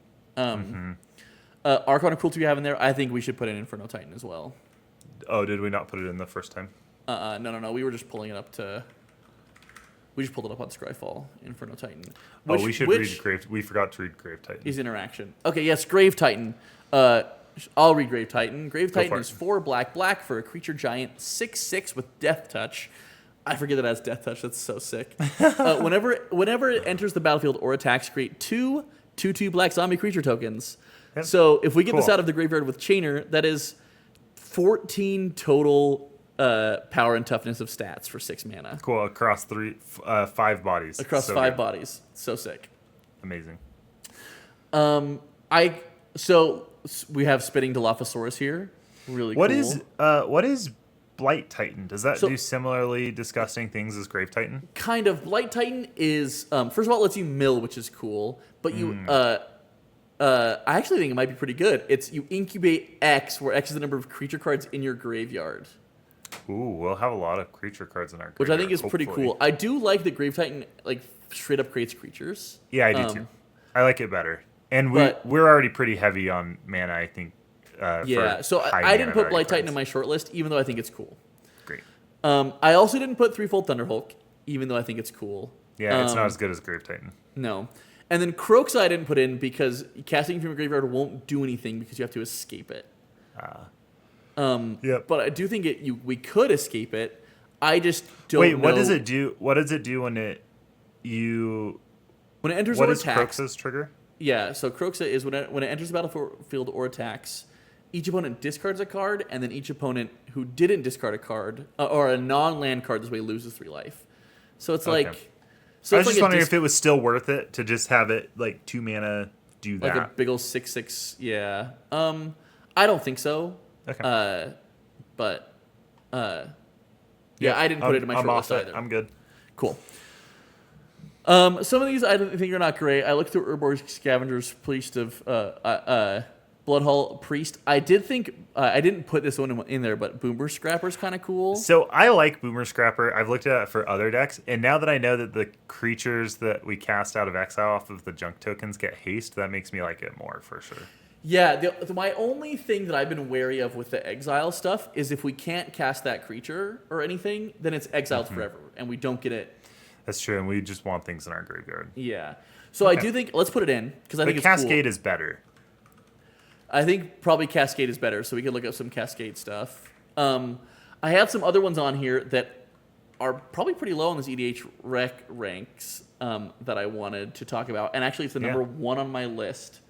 Yeah, just read it. You're good. Just pull it up. And it's actually not an Enters the Battlefield or attacks, but it is Archpriest of Shadows, which technically is an Enters the Battlefield or attacks. I also had this on my list. Sick. And it's just an attack trigger, but I kind of counted it as a pseudo ETB because you can get 2 triggers off of it if you have another creature out. Mm-hmm. Do you want to read Archpriest of Shadows? Yeah, so 3 black for a 4/4 human warlock with backup 1. So when it enters the battlefield, you can put a 1/1 counter on a target creature, and if it's another creature, it gains the following ability until end of turn: Death Touch, and whenever this creature deals combat damage to a player or battle, return target creature card from your graveyard to the battlefield. I think this is sweet. Absolutely, we should include this. An insane card that is seeing far too little play. Yeah, it's cool. Archpriest of Shadows, done. And then we'll put this in the deck specific. We'll just add a tag here. Change tags. Deck. Wait, Boomer Scrapper's card advantage. Mm-hmm. Right? Yep. And this will be deck specific. And then we can just drag it over here. Excellent. Very cool. Okay. Were there any other like ETBs that we were really excited about? I don't think there were some ETBs that I was excited about, but it was the Gear Hulks, so I don't think I'm too excited about that. Do we want to look for some just attack triggers? Yeah, I have a few attack triggers. Yeah, please tell me. Oh, I do have one more ETB that I do think is... Yes. Actually, okay, maybe a couple of ETBs. Go ahead. Gray Merchant of Asphodel. Gary might be really good in this deck. I think Gray Merchant of Asphodel could be very cool. Gray? With an A, yeah. So 3 black for a 2/4 zombie. When it ETBs, each opponent loses X life, where X is your devotion to black. And then you gain life equal to the life lost this way. I think this is pretty good. I think it's pretty solid. I'm less excited about it in a deck that's playing a bunch of like big creatures than like some of my other decks that I play it in, where you're like kind of going wide. Not that this isn't going wide. Just to get, because you get more pips. Yeah, because you get more pips. But yeah, but this you get to play multiple times. Yeah, I think it's pretty good. Let's put it in there. Yeah. Gray Merchant. A couple of other enter the battlefield effects. How do we feel about Goldspan Dragon in this deck? I like Goldspan Dragon. It's an attack trigger. Sorry. Yeah. Yep, sorry, I jumped ahead to attacks. It's okay. Let's talk about attacks. Okay, but I have a couple more of ETBs. Okay, go ahead. But they might not be worth it, so just tell me what you think. Terror of the Peaks. So this is when other creatures ETB, it deals damage equal to its power to any target. Yay or nay? Just gut check. I think it's pretty good. I don't have a Terror of the Peaks, so it's not one I typically think of to put in my decks. I think it's pretty cool. Let's put it in. It's also just very scary, and the fact that it's sticky and chainer would make it. Let's put it in. I said, I think like my direction on this deck is kind of more like Rakdos, like most scariest creatures. Sure. It's Nightmare Adept. It's Chainer Nightmare Adept. You're playing all the nightmares. No, I like that a lot. I think let's put it in there because I think as we shape it, we'll figure out where we want this deck to go. Okay, the last 2 ETBs. Burning Rune Demon. So I actually think this kind of has some really cool synergies with Chainer. So Burning Rune Demon is 4 black for a 6/6 flyer, Demon Berserker. When it enters the battlefield, you may search your library for exactly 2 cards not named Burning Rune Demon that have different names. Why does it say exactly 2? I don't know. It's so weird. If you do reveal those cards, an opponent chooses one of them. Put the chosen card into your hand and the other into your graveyard. So you choose 2 creatures and you get one into your hand and one into your graveyard, which is perfect for this deck. I think it's sick. It's a cool... So we did say that we were not particularly interested in tutors. So I like tutors that are like narrowly to our strategy, which is just creatures. I agree. Which is why, if we're talking about ETBs, Gravebreaker Lamia. Yep. We should put it in here. And Buried Alive. Buried Alive absolutely goes in this deck. Okay, Buried Alive. What about Entomb? Right? Entomb can. It's like not as good of a rate, but I think you could do Entomb too. I think Entomb's great. Okay. What about? I mean, Entomb's really good. Entomb is just worldly tutor.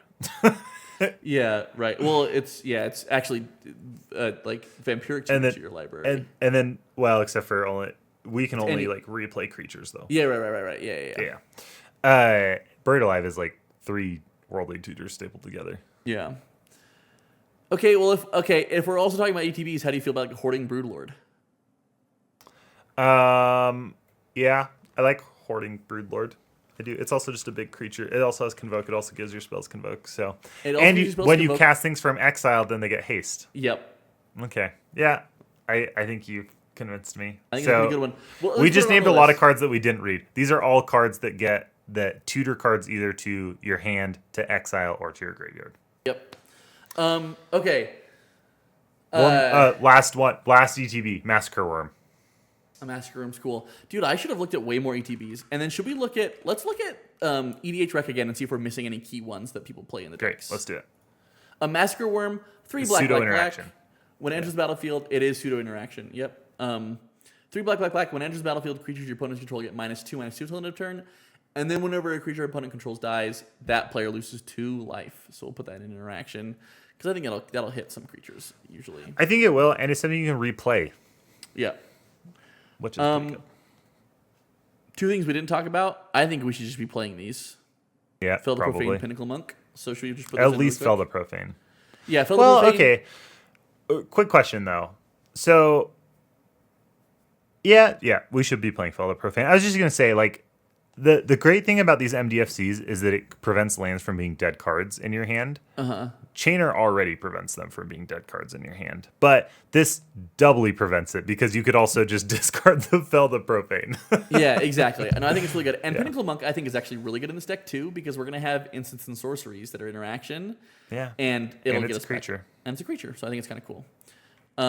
So you can see those Okay. here on the screen. And they replace lands, which Yeah. I think is just really good. Fell the Profane, that's Take out a interaction. mountain and a swamp.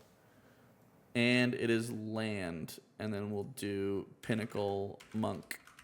On that vein, what about like Malakir Rebirth? Yeah. Yep, Okay. I think so. Malakir Rebirth, for those who don't know, is a MDFC, so double-sided land. And on the front side, it's a black for an instant, choose target creature. You lose 2 life until end of turn that creature gains. When this creature dies, return it to the battlefield tapped under its owner's control. And then the backside is Malakir Mire, which is a land that enters tapped and taps for a black. Yep. Just pretty good. And we're at 103 cards, so let's cut 3 cards and the deck's done. Just kidding. We're missing so many good cards. One card that we are missing that I saw again when you pulled open EDH Rec is Squee Goblin Nabob. I mean, Oh, to be able to continuously discard it? yeah. I think that's pretty good. And another one that we're missing here, Goblin Nabob, is Will you Shriek read? Maw. Will you hover over yes. Squee and then I'll read it? Yes. So 2 in a red for a 1/1 Goblin. At the beginning of your upkeep, you may return Squee Goblin Nabob from your graveyard to your hand. So just always a card in your hand that you can discard. Yep, lets you keep your hand size without having to discard whatever else you want. And the other one here is Shriek Maw. Sure. So this is something you can evoke to remove something and then play it again from your graveyard. Yes, but you can evoke it from your graveyard. Oh, cool. So it's just repeatable removal. It's just beautiful removal from your graveyard. Super cool because evoke is an alternate casting cost. Yes. Okay, cool. So yeah, it's sweet. Wow, really good. So it goes in interaction on a stick from your graveyard repeatably. I think it's really good.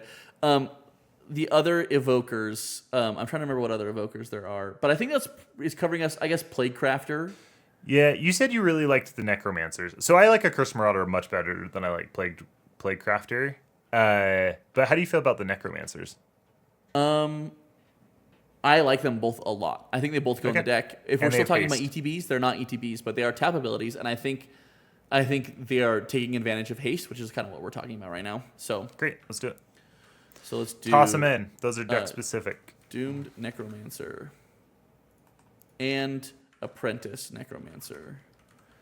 And then on that vein, I think there are other like Reanimator cards in here that could be pretty good. That I think I've listed here. Can I add them? Can I talk about them? Yeah. So for those, just to be clear, Doom Necromancer is 2 and a black for 2/2.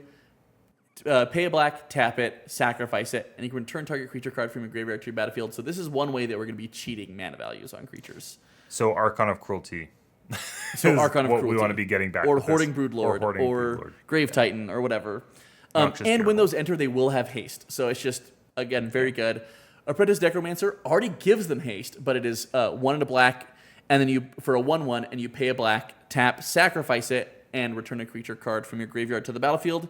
It gains haste, and at the beginning of your next end step, sacrifice it. Yeah. So I'd probably cut this one over the other one, but we can have both in here. Yeah, I think it's fine to have both for now. Okay. This line leads me to a question that I have. And Okay. it's, how do you feel about sneak attack in this deck? Whoa. Yeah. So you sneak it in, and then you sacrifice it, and then it's in the graveyard for you to reanimate again. You can't sneak it out of your graveyard. You cannot sneak attack it out of your graveyard. Okay. The only reason I ask is because when I was looking through, I did see it was like one of the top cards in here. Interesting. I think I'd rather just play a 4-mana creature, to be honest. Okay. I don't know. Tell me why you're on the sneak attack train. Well, I think if we were doing more sacrificing for value, I'd be more on the sneak attack train. I don't know. Me too. How much I am on the sneak attack train, except that we're going to be playing a lot of things that have ETBs and attack triggers. And if we can get those for 1 mana, I think that's like if we can get ETB and attack triggers for Archon of Cruelty for 1 mana, that's pretty good. Now it's not 1 mana; it's 5 mana. It's 5 mana. Yeah, it's the 4 mana up front that does nothing with the rest of the deck, really. That makes me, except it's playing a lot of creatures, and that we can get the creatures back out of the graveyard after we've sneaked them. So I guess so I can see a line where it's like I have 5 creatures in my hand, sneak, big attack, sacrifice them in my graveyard, and then I can get them back out of my graveyard. The problem is then I don't have any cards in my hand to do that with. Right. And then we're not playing like a sacrifice deck, so we're not going to have like Phyrexian Altar to get value. There's no like extra value. Yeah, no. Okay, I'm with you. I just I was curious about it. I like that card though. While we're here though, how do you feel about Heartless Summoning? Heartless Summoning. Will you read that one? I'm not very familiar with that. Yes, Heartless Summoning is 1 and a black for an enchantment. Creature spells you cast cost 2 less to cast. Creatures you control get -1/-1. Whoa. Okay, I think what does our curve look like right now? Yep. Because I kind of see this as like a lower curve, more aggro deck. But if we're like a higher curve deck, I'm definitely in for that. So we're peaking at around 3, but we do have like a fair amount of cards that are 7, 8. Which we probably need to cut a lot of the 6s. We have a ton of 6s. Yeah, we'll be cutting some of them. But I do think it's kind of cool. This is one I'd consider for like my Henzi deck if I was going to build Henzi Toolbox Torre. Because it does discount the Blitz. And what about 2 mana is Nightscape a Familiar? lot of a discount. How do you like Heartless Summoning versus like Nightscape Familiar? Well, Nightscape Familiar is red and blue, right? Yeah, so just discount all the red creatures. I think I prefer Heartless Summoning depending on, if we disable tags for a second here, the toughness of our creatures. Yeah. Which not many of them would die, but they would attack worse. They would attack worse, and we're pretty attack focused. Yeah, I guess I like this though, but I like how much. So I really like the discount on the creatures because we know we're going to be casting a lot of creature spells. Would the discount on the creatures be better if we were doing multiple a turn from our graveyard, but we know we can only do 1 per turn? Yes, but it still counts from your hand. But I see what you're saying. Yeah. Okay. Can I put it in considering because I think it's cool. Yep, I think it belongs. I think you can put it in deck. I just don't know exactly how good. Okay, we'll put it into considering for now. Let's go back to here. We're gonna go back to top cards. Oh, Solemn Simulacrum. Do we want Solemn Simulacrum in the deck? Oh, yeah. I did have this on my list. I don't know how I ended up feeling about it. I It mean, it's doesn't feel good to pay it's quote 4 unquote mana. ramp in Rakdos, and it will Yeah. cantrip itself. But I agree with you. I don't know if it feels great. I do like Victimize, though. I do like Victimize a lot. I like Victimize and Animate Dead and Dead Reanimate. and Reanimate. And Necromancy. Yeah. I probably like those 3 more. Oh, could you do multiple? Can you I don't know. comma separate them? Probably not. No. No. Animate Dang, Dead. that'd be cool. Reanimate. Okay, we're gonna turn our tags back on. That will be deck. Oh, I have. Oops. Sorry, this is a holdover tag from one of my decks. It shouldn't be tagged this way. Am I? I am in the commander pod. Deck specific, and then deck specific. Okay. What about like necromancy? You're less on necromancy. I guess it just depends. We already have 5 reanimation effects at Yep. least. 6, 7. Okay.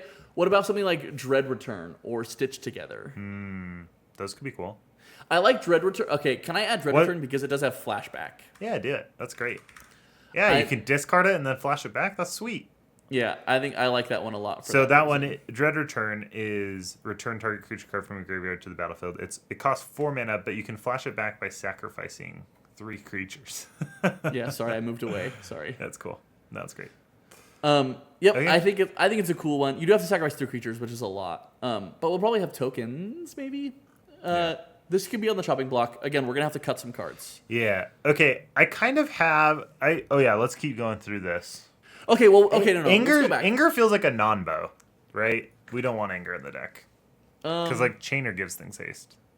Yeah, I guess you get haste even if Chainer's not out, which is maybe good. Yeah. I guess if you really care that they have haste. Big Game Hunter's probably pretty good. Okay, we've talked about some ETBs. We can, I think, let's talk about some of the cards we thought would be cool. Or should we just add some of these? Should we look here and add all the ones we like and then keep going? I think we have so many that as a first pass of the deck, we can start wrapping this up pretty soon. I have kind of like a list that I would like to rapid fire run by you and Yes, just like I get do a too. Can gut we do check, that? yes or no. Yeah. Okay. Okay. I'm just going to go like mana value lowest to highest. And then there are a few specific ones that I do want to talk about, but I'll try and leave those for the end. Great. Magda, Brazen Outlaw. The newest Magda, which is when you commit crimes. No, the one original that, when it Magda. becomes tapped. Yep, you carry a treasure token. Pretty good. I think It pretty kind good. of rebates itself when you play it because if you get it back, it has haste. You can tap it, attack with it, create a treasure token. I think it's pretty good. We can put it in So, there as Optional. Yep. So Magda Brazen Outlaw, and we have some cool dragons in the deck. And we can get the dragons. Yep, that was my other thought. So this Because is Hoarding ramp. Broodlord is a dragon, right? Hoarding Broodlord is a dragon. And that's a nasty combo. Yeah. So let's read Magda really quick. 1 in a red, 2/1, legendary creature Dwarf Berserker. Other dwarves get +1/+0, doesn't matter. Whenever a dwarf you control becomes tapped, create a treasure token. She is a dwarf. And you can sacrifice 5 treasures, search your library for an artifact or dragon card, and put it onto the battlefield, and then shuffle. Yeah. I think sick in this deck. I like it a lot. Yeah, Continue. very cool. Okay, Krenko as like a good attacker creates a wide board, and Tin then you Street just keep Kingpin? getting them out. Yep. Tin Street. Oh, wrong one. Tin Maybe we Street just put this Kingpin. one in considering for now. Yeah, I like it. I consider this one. I don't know that I love it. Okay. I got a lot more, so you Keep going. only do the ones you do love. Lelia, the Blade Reforged. So 2 in a red, 2/2, haste. When it attacks, you exile the top card of your library. You can play that card this turn. Whenever one or more cards are put into exile from your library and or graveyard, you put a +1/+1 counter on Lelia. I like Lelia. She already has haste. It's post combat that you get to play the creatures from exile. Okay. Yep. Don't love it. Yep. We don't have to even put it on there. How do we feel about any of the dragons? So Atsushi, the Blazing Sky, 2 red for a 4/4 flying trample. When it dies, you can exile the top 2 cards of your library until the end of your next turn. You can play those cards, or you create 3 treasure tokens, which then helps you recast Atsushi from your graveyard. I think cool. Let's keep Atsushi in here. Okay. The other one is Junji. the Midnight Sky. 3 black for a 5/5 with flying and menace, and when it dies, you choose one. Each opponent discards 2 cards and loses 2 life, or you put a non-dragon creature card in from a graveyard onto the battlefield under your control. It's and then you a lose 2 life. graveyard? Yeah, Junji's awesome. Oh, Yeah. sick. I like it. We'll put it in. It's deck also specific. it's also like nice and thematic with Yep. what we're trying to do. Very Okay, how cool. do we feel about Crypt Gas to just get some extra gas going? This is what I was going to ask about. I like Cryptgast. I think I think our Considering? curves are going to end up being higher than we thought, and I think it probably belongs in here. But it'll be in Okay. deck specific because it doesn't really actually Cool. ramp us necessarily. Emberwild Captain. I That's don't. you don't like it? Okay, I'm we're off not in on Emberwild it. Captain. Okay. Emerald Captain gives you the Monarch, and if you're attacked while you're Monarch, they lose life equal number of cards in their hand. I don't dig it. Yep. Okay. I'm gonna skip through some of these because I just don't think they're gonna make the cut. Okay. Okay. Yeah. Okay. Go. Ancient Copper Dragon. Yeah, I think the Ancient Dragons are very cool and probably very good in this deck because they're Yeah. combat. So damage copper and triggers. brass. Yep. Yeah. Ancient Yep. Brass Dragon, and then we'll read both of them. So Ancient Copper Dragon is going to be 4 red for a 6/5 flying. When it deals combat damage to a player, you roll a d20. You create a number of treasure tokens equal to the result. So you're always going to have mana to cast it back out of the graveyard after it gets removed. I think it's pretty good. And then then- Ancient Brass Dragon Yep. is... Sorry, can I Go read for it. Ancient Brass Dragon? Yep, go for it. 5 black for a 7/6 with flying. Whenever it deals combat damage to a player, roll a d20. When you do, put any number of target creature cards with total mana value X or less from graveyards onto the battlefield under your control, Yeah, where X is it's the result. really good. Pretty sweet. Okay, and then the last one, before I get into like some more discussion-based ones, is just like Sepulchral Primordial. So 5 Sepulchral. black for a 5/4 avatar with Intimidate. When it enters the battlefield for each opponent, you may put up to 1 target creature card from that player's graveyard onto the battlefield under your control. It's pretty sweet ETB. I think it's pretty good. It's an ETB. Yeah, that's pretty good. Okay. That's like not bad. Okay, so here's some ones that are a little more interesting. Okay. I'm gonna skip through some of them. Time out. We didn't even put Goldspan in here yet. Oh, did we not? No, I thought we we didn't. talked about it. I don't We know did, if but I didn't add it. Go ahead. Okay. Okay. I'm going to keep it short. I'm going to only do 4 of them. Okay. Filth. Filth is a pet card of mine. It's 3 black, 3 and a black for a 2/2 with Swamp Walk, and as long as it's in your graveyard and you control a swamp, creatures you control have Swamp Walk. Cool. I like think Filth. it's sweet. You just straight discard it with Chainer, and it makes all of your stuff unblockable against your opponents that are playing black. Very cool one. Let me hover Filth. Sorry, so people can not get mad at me for not hovering it. Again, this is a different episode, so I apologize. Vidalcan Orrery, so that we can activate Flash. Chainer on everybody's turns. So 4 mana for an artifact. You may Yep. play non-land cards anytime you can play an instant. Let's put it in here, and I think we consider it as we're paring down. How's that? Yep. Okay, last 2. I'll do That's this one not first. Bone Miser. 4 and a black for a 4/4. Whenever you discard a creature card, you create a 2/2 black zombie creature token. Whenever you discard a land card, you add black. And whenever you discard a non-creature, non-land card, you draw a card. I am super in on Bone Miser. Yep, it's sweet. I like Bone Miser a lot. It's so This good. is one on my list. Okay, as well. Last one that I think is so cool. 4 and a red for a 4/3 human scout. This is Elena Kessick Trapper. She Okay. has first strike and tap. Add an amount of red mana equal to the greatest power among creatures you control that entered the battlefield this turn. Okay. So she already is play her from the graveyard. You can immediately tap her because she has haste, and you add 4 red mana. Yeah, I like that. I think it's pretty good. It's 1 mana for a 4/3 at minimum. Yeah, but then every turn after that, it's whenever you play a creature, you get their mana value back. Yeah, in or red their mana. their mana value back for the most their part. power. Yeah. Yeah. Yeah, their power. I dig it. Let's keep it in here, and we can talk about it in cuts. Okay, give me your list. While we're on that note, what about Karlach? Oh, yeah, it was one of the ones I skipped over. But Oh, it yeah, was? Karlach's very good.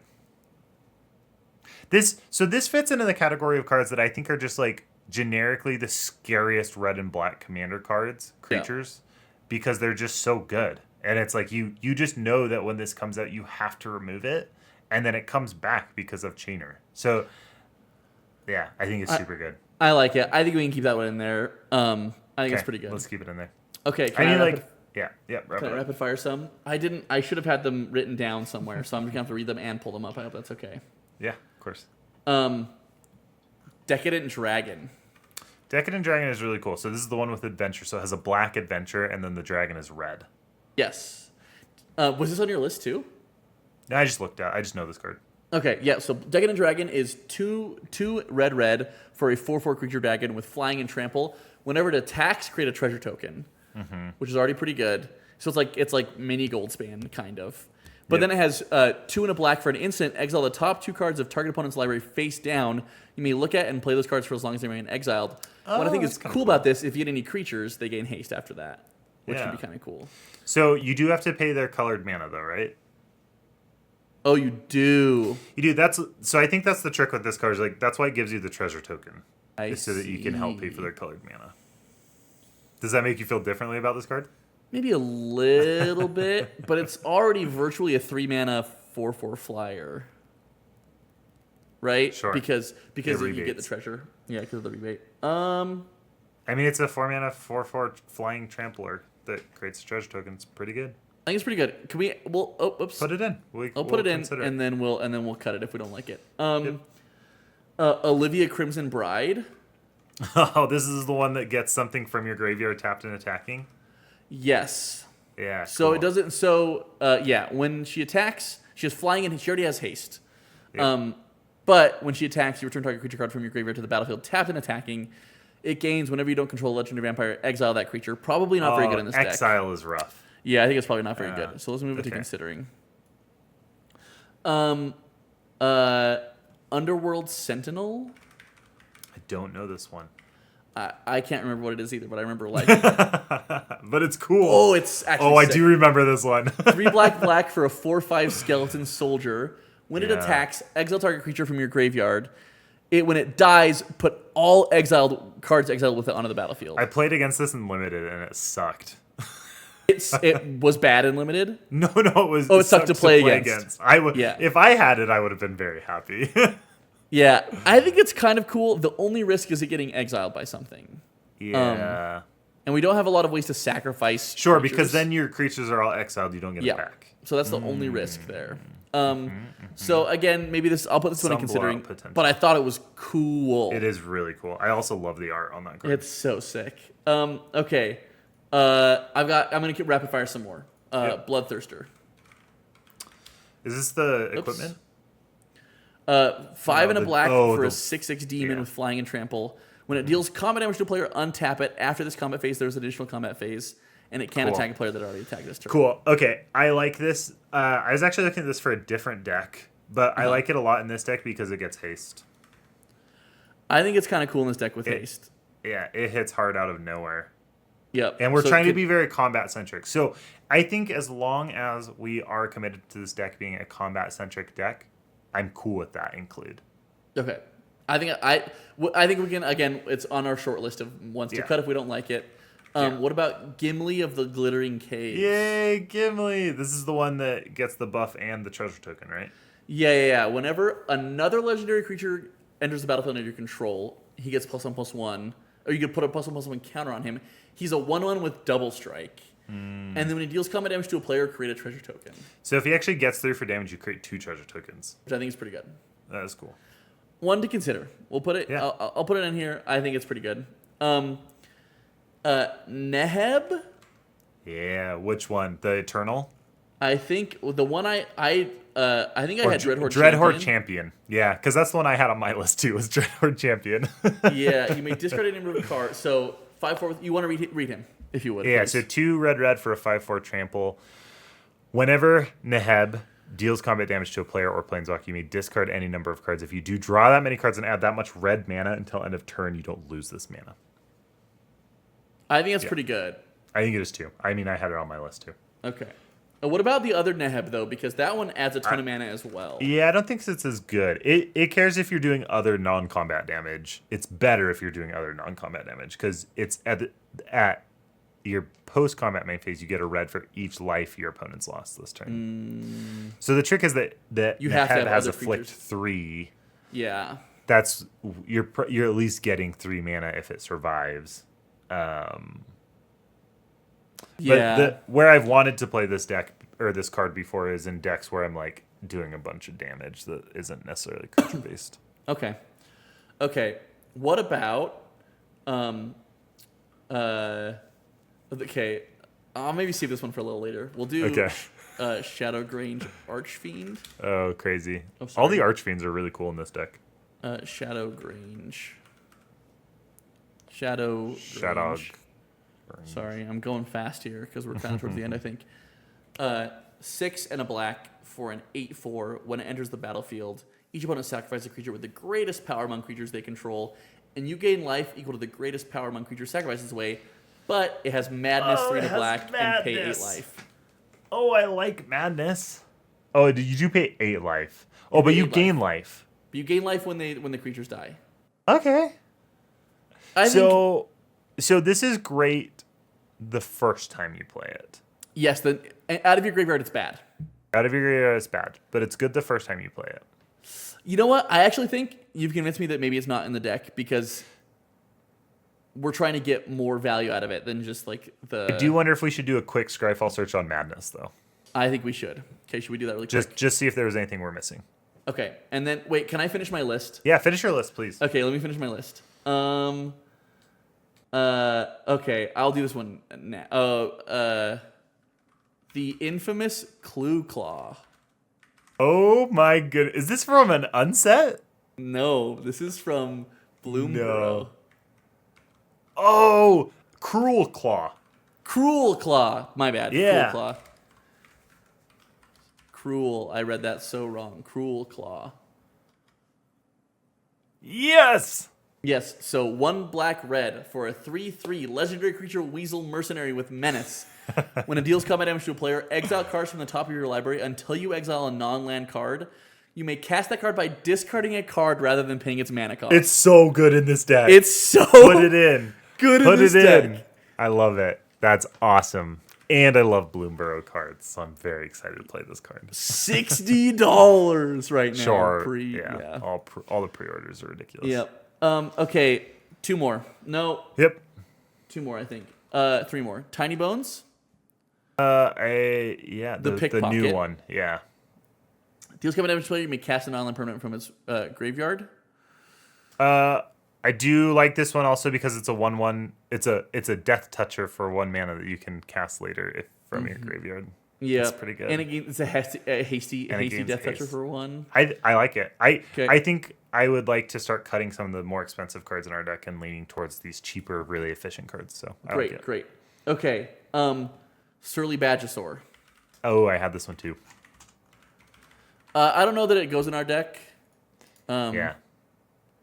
I just do like the fact that it creates treasures when you discard lands, but Bone Miser's better for only 1 more mana. I have played this card before because it was in the cycling precon. Uh-huh. And it was fine. Okay, great. Fine is not good enough, considering... let me double check that I have some other ones here. Prosper Tomebound. Ooh. Well, now you know I'm just going to say yes because Prosper's my boy. Yeah, Prosper's your boy. Plus you get treasures, plus you play stuff from exile, and those things will get haste. I think that Prosper belongs just in most Rakdos decks. Yeah, I think he's very, very good. If you ask Card me. advantage. Card advantage is what he is. And mana advantage. It's just so mana good. advantage. We didn't put Dothy in here yet. Oh, I thought that was one of the first ones we talked about. We talked about it, but you. we didn't put it in. Okay. Did we put in Ragavan? We did put it in Ragavan because Okay, he was good. part of our ramp discussion. All right. Okay, good. We talked about Dothy in kind of our pre-game. Yep. Okay, I have 2 more if you'll indulge me. 3 more. Okay. 4 more. Oh, Muckdrub my is one I wanted to put in goodness. here. Oh yeah, put Muckdrub in. That's interaction. Yep. Muckdrub is some fun interaction. And tell me if you disagree with any of these, please. Okay. I'm not trying to like steamroll these in here. Kellogg Dangerous Mind. Oh, I saw this one as I was doing some research here. This is the one where you get a steel. Nope, this is the one Yes, you get to steal creatures. you do get a steel creatures. Yep. I feel I like think it's you're. I think if there were more treasure synergies in the deck, it'd be very good. okay. So let's put it in considering Yeah. if we want to lean into the treasure stuff. I think, but even if it gets haste, you're still 5 turns away from stealing a creature, and that's Yeah, assuming totally. you don't use any of the treasures. Yep, totally. What about Ilharg? Ooh, Ilharg is cool. Will you read this one? It's got a ton of text on it. It's got a wall of text on it. Ilharg the Raised Boar is 3 red for a 6/6 legendary creature boar god with trample.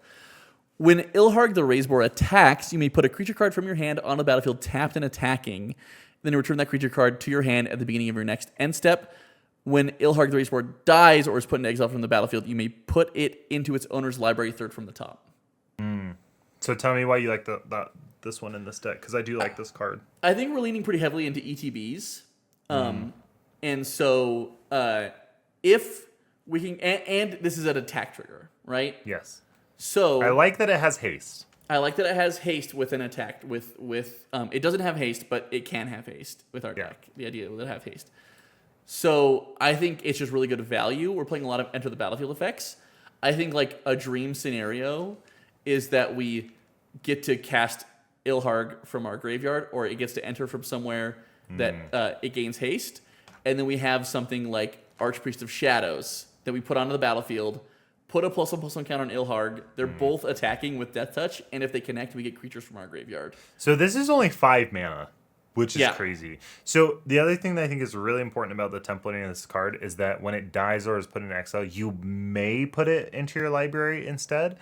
We don't want to if it's dying. Right. We just want it because then we want to cast it for 5 mana and give it haste. Yeah. Yeah.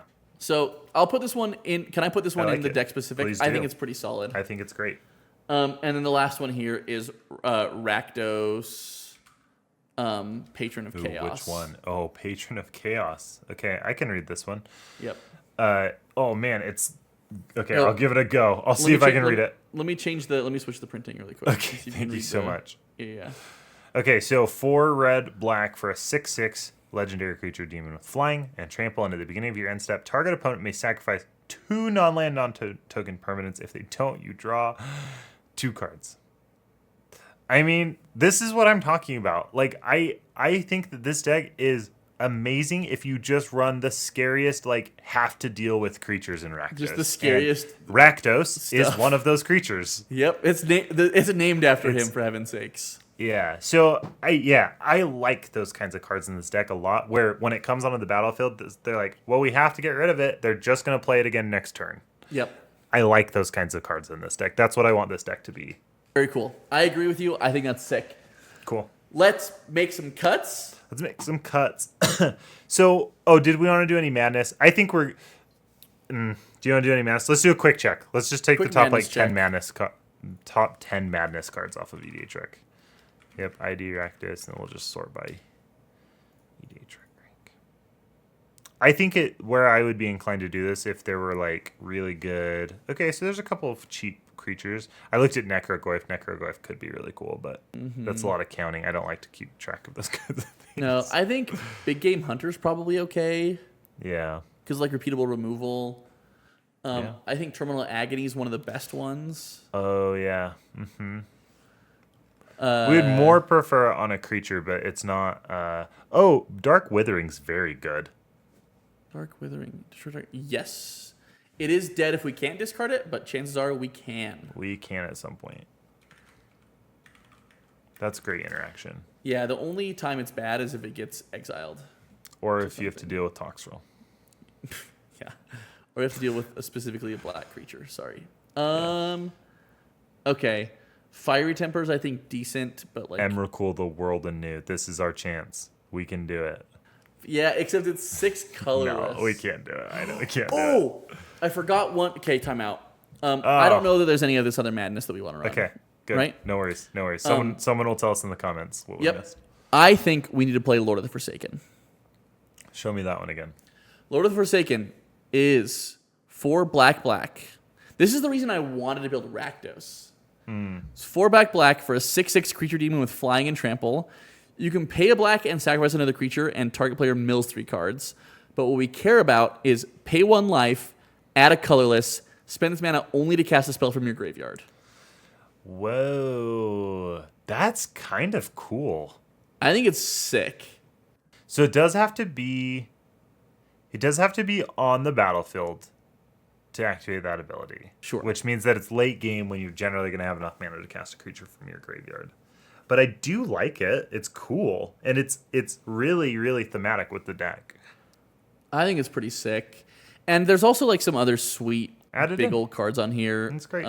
Like Blade Wing and Shieldred and stuff like that. But yeah, I didn't. Okay. That's cool. What was it again? Lord of the Forsaken? Was that Lord what of it the was? Forsaken, thank you.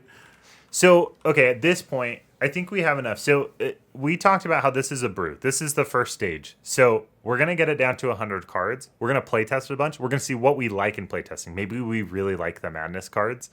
And so, we're going to go back and add more of those in. Or maybe we hate the Madness cards and we strip them all out. So, this is just kind of a smattering to give us a first taste of the deck.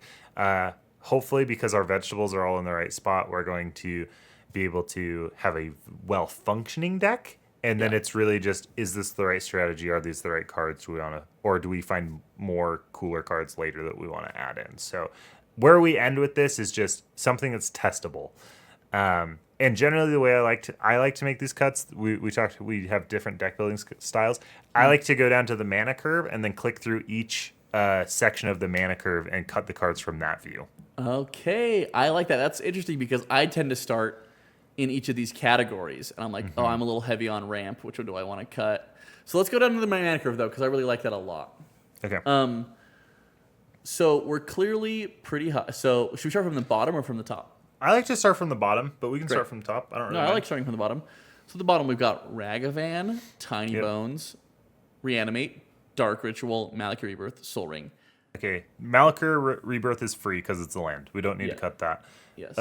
How are we feeling now at the end about Dark Ritual? I mean, we got some big stuff in here. We do. And it could be nice to be able to just like Dark Rit. Get a cast big creature out. Yeah. I don't know how I feel about it, but I am thinking about it differently than Rush Out Chainer. Commander. Yeah. Yeah, I agree. I guess it depends on how aggressive is this deck. Like, do we just need a turn 4/6 drop, or because we have a lot of 6 drops, or are we kind of like a grindier deck that it's like, okay, let's just like get slow mana advantage throughout the game, and just like be able to just play our creatures over and over and over and over and over again when our opponents are running out of resources. Yeah, that's a really good question. I do like the pattern of this deck of playing it with a bunch of smaller creatures. Yeah. And so I am fine cutting some of the bigger ones, but I do think it is cool to be able to play some big ones in this deck. Okay. And play Let's some sort of keep package. Dark Ritual for now then. Let's keep it for now, and let's come back to it. And we're not cutting any of these other ones, right? Soul Ring, Reanimate, Nope. Tiny Bones potentially, or no? Tiny Bones is probably the next on my list. It probably goes Dark Ritual, Tiny Bones, Great. and then Ragavan Tiny Bones probably. I think is cool as one of the cast over and over and over again things. Yep. Sorry. The one thing to keep in mind is that we can only do this once per turn, so we can't be like Tiny Bones Ragavan on the same turn. Yep. So You do need a good spread. You're also hopefully playing cards from your hand, so you can play like a 4-drop from your hand and then Tiny Bones from your graveyard. Which sure, is and then great. Tiny Bones connect, and you probably play Tiny Bones first. It connects, and then you see if you can get anything cast neat something. out Yeah. of Yeah. I think Tiny Bones is pretty sweet here as like an advantage thing. I'm in. Okay, 2 drops. We're looking at Accursed Marauder. I think. Okay. I Thumbs think up? keep. Yep. Yep. Apprentice Necromancer. Out. You're out on Apprentice Necromancer. I just think we have a ton of reanimation stuff, and I like the other ones better. This is probably my least favorite reanimation I stuff. think I agree with you. Move to considering. Okay.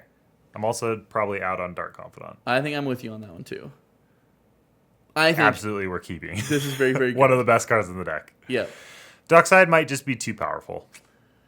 I think maybe we cut Dockside, even though I like Dockside, and I don't think we have ways to abuse Dockside Yeah. outside of being able to play it every turn. But we also don't I have a lot also of think it sack has a outlets. reaction, and that's just not what we're trying to get Yeah, out of this I deck. agree.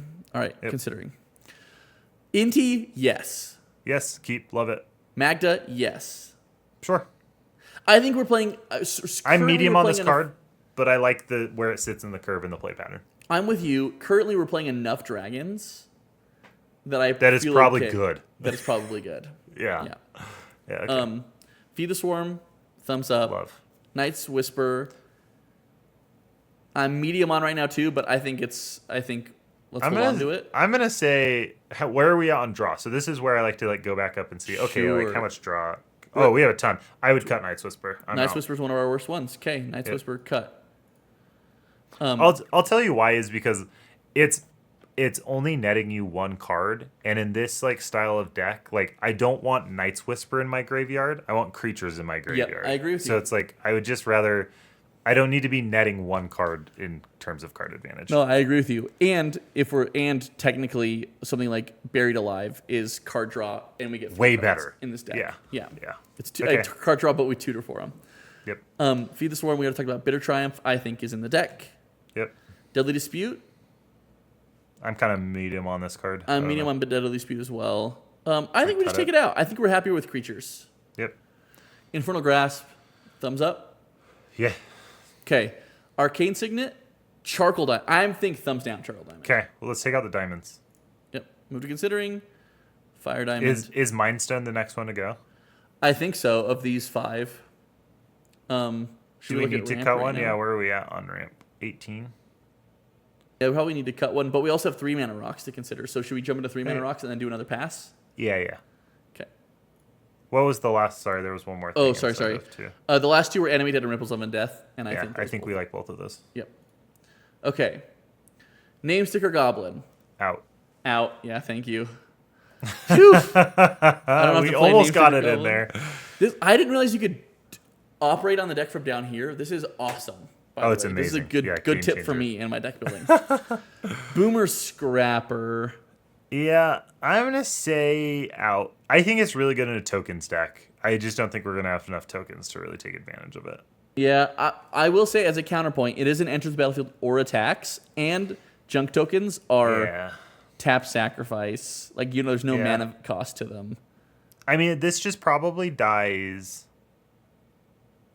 It is a 1/1. You attack with it. So, I guess it's a 1/1 that gets you 2 cards. So it attacks as a 3/3 if you reanimate it with Chainer. Yeah. But you have to sacrifice both junk tokens to do it. And it's then you may not have the mana to be able to play those. Okay. I'm with you. I think we just have better stuff. I think we have better stuff. Like Braids. Braids is very, very good. The one thing about Boomer Scrapper and the junk tokens is that you can potentially attack with other hasty creatures. But I think Braids is better. Oh, is it just whenever you attack? No. It's whenever it enters or attacks. Oh, okay. But casting creatures from exile, they are hasty creatures in this deck. Okay. Sure. Okay, Brazer's Nightmare, Doomed Necromancer in Gimli. If we don't have enough legendary creatures, is this not good enough? I feel like it's potentially not good enough, except that it might be able to connect somewhere. It's double striker. It's a double striker. Think about the ceiling. What if you attack with Archpriest of Shadows? Then you get two treasures. 2 treasures, 2 creatures, 55 burgers, 55 tacos. Oh, you're so funny. Okay, considering I'm with it. Grim Horror Specs. I don't think we need all 3 of these effects. I don't think we need all 3 of them. But which do we like better? Because Morbid Opportunist. Okay, but do we are we going to be the ones that have the most creatures? Because if we attack with 3 creatures and they kill all 3 of them, we draw 3 cards with the other ones. I think we're gonna. I think we're not gonna be I don't think we're go wide. I think we're. I think we're always have 2 or 3 creatures. Okay, let's take out Grim and Midnight Reaper then. Okay. I think we keep Magus of the Wheel though. It's so good. I do. I think it's very, very good. Yeah. Morbid Opportunist, Professional Facebreaker, yes. Spitting Dilophosaurus. It's pretty good. Dude, it's pretty good. I think it's good. Let's try it. I think this is the it. perfect kind of card that I would keep in the deck at this stage and then play test it. And it's I may love it or I may never cast it. Yep. Yeah. Okay. The crazy thing about this deck is there's no dead cards. Yeah. It's like if I have Spinning Dilophosaurus and I never want to cast it, I just discard it and cast something else from my graveyard. It's still technically in your hand if you want to cast it later. Squee Goblin Nabob. Keep. Yeah. Right? Yep. Infamous Cruel Claw. Keep. Keep. For sure keep. This thing is sick. Yeah, it's amazing in this deck. Buried Alive. Keep. Keep. Jessica's Will. Keep. So good that they have haste. Ooh. This card is so good in this deck. Yeah, it's really good in this deck, and I think it's fun. And I feel more comfortable having cards like this in the deck when it is relevant to the deck strategy. If I'm playing a Spellslinger deck, I'd love to play Jessica's Will. If I'm just playing like a generic red deck and playing Jessica's Will because it's good, I'm less excited to play. It feels worse. Yeah, exactly. Toxic Deluge.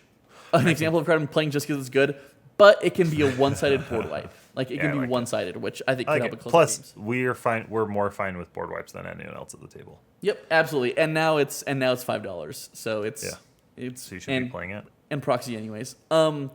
Victimize, yes. Chaos Warp. I don't like Chaos Warp. I think we've got better removal.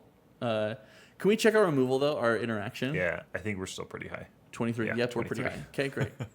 But okay, wait. Our curve on can you check by tag?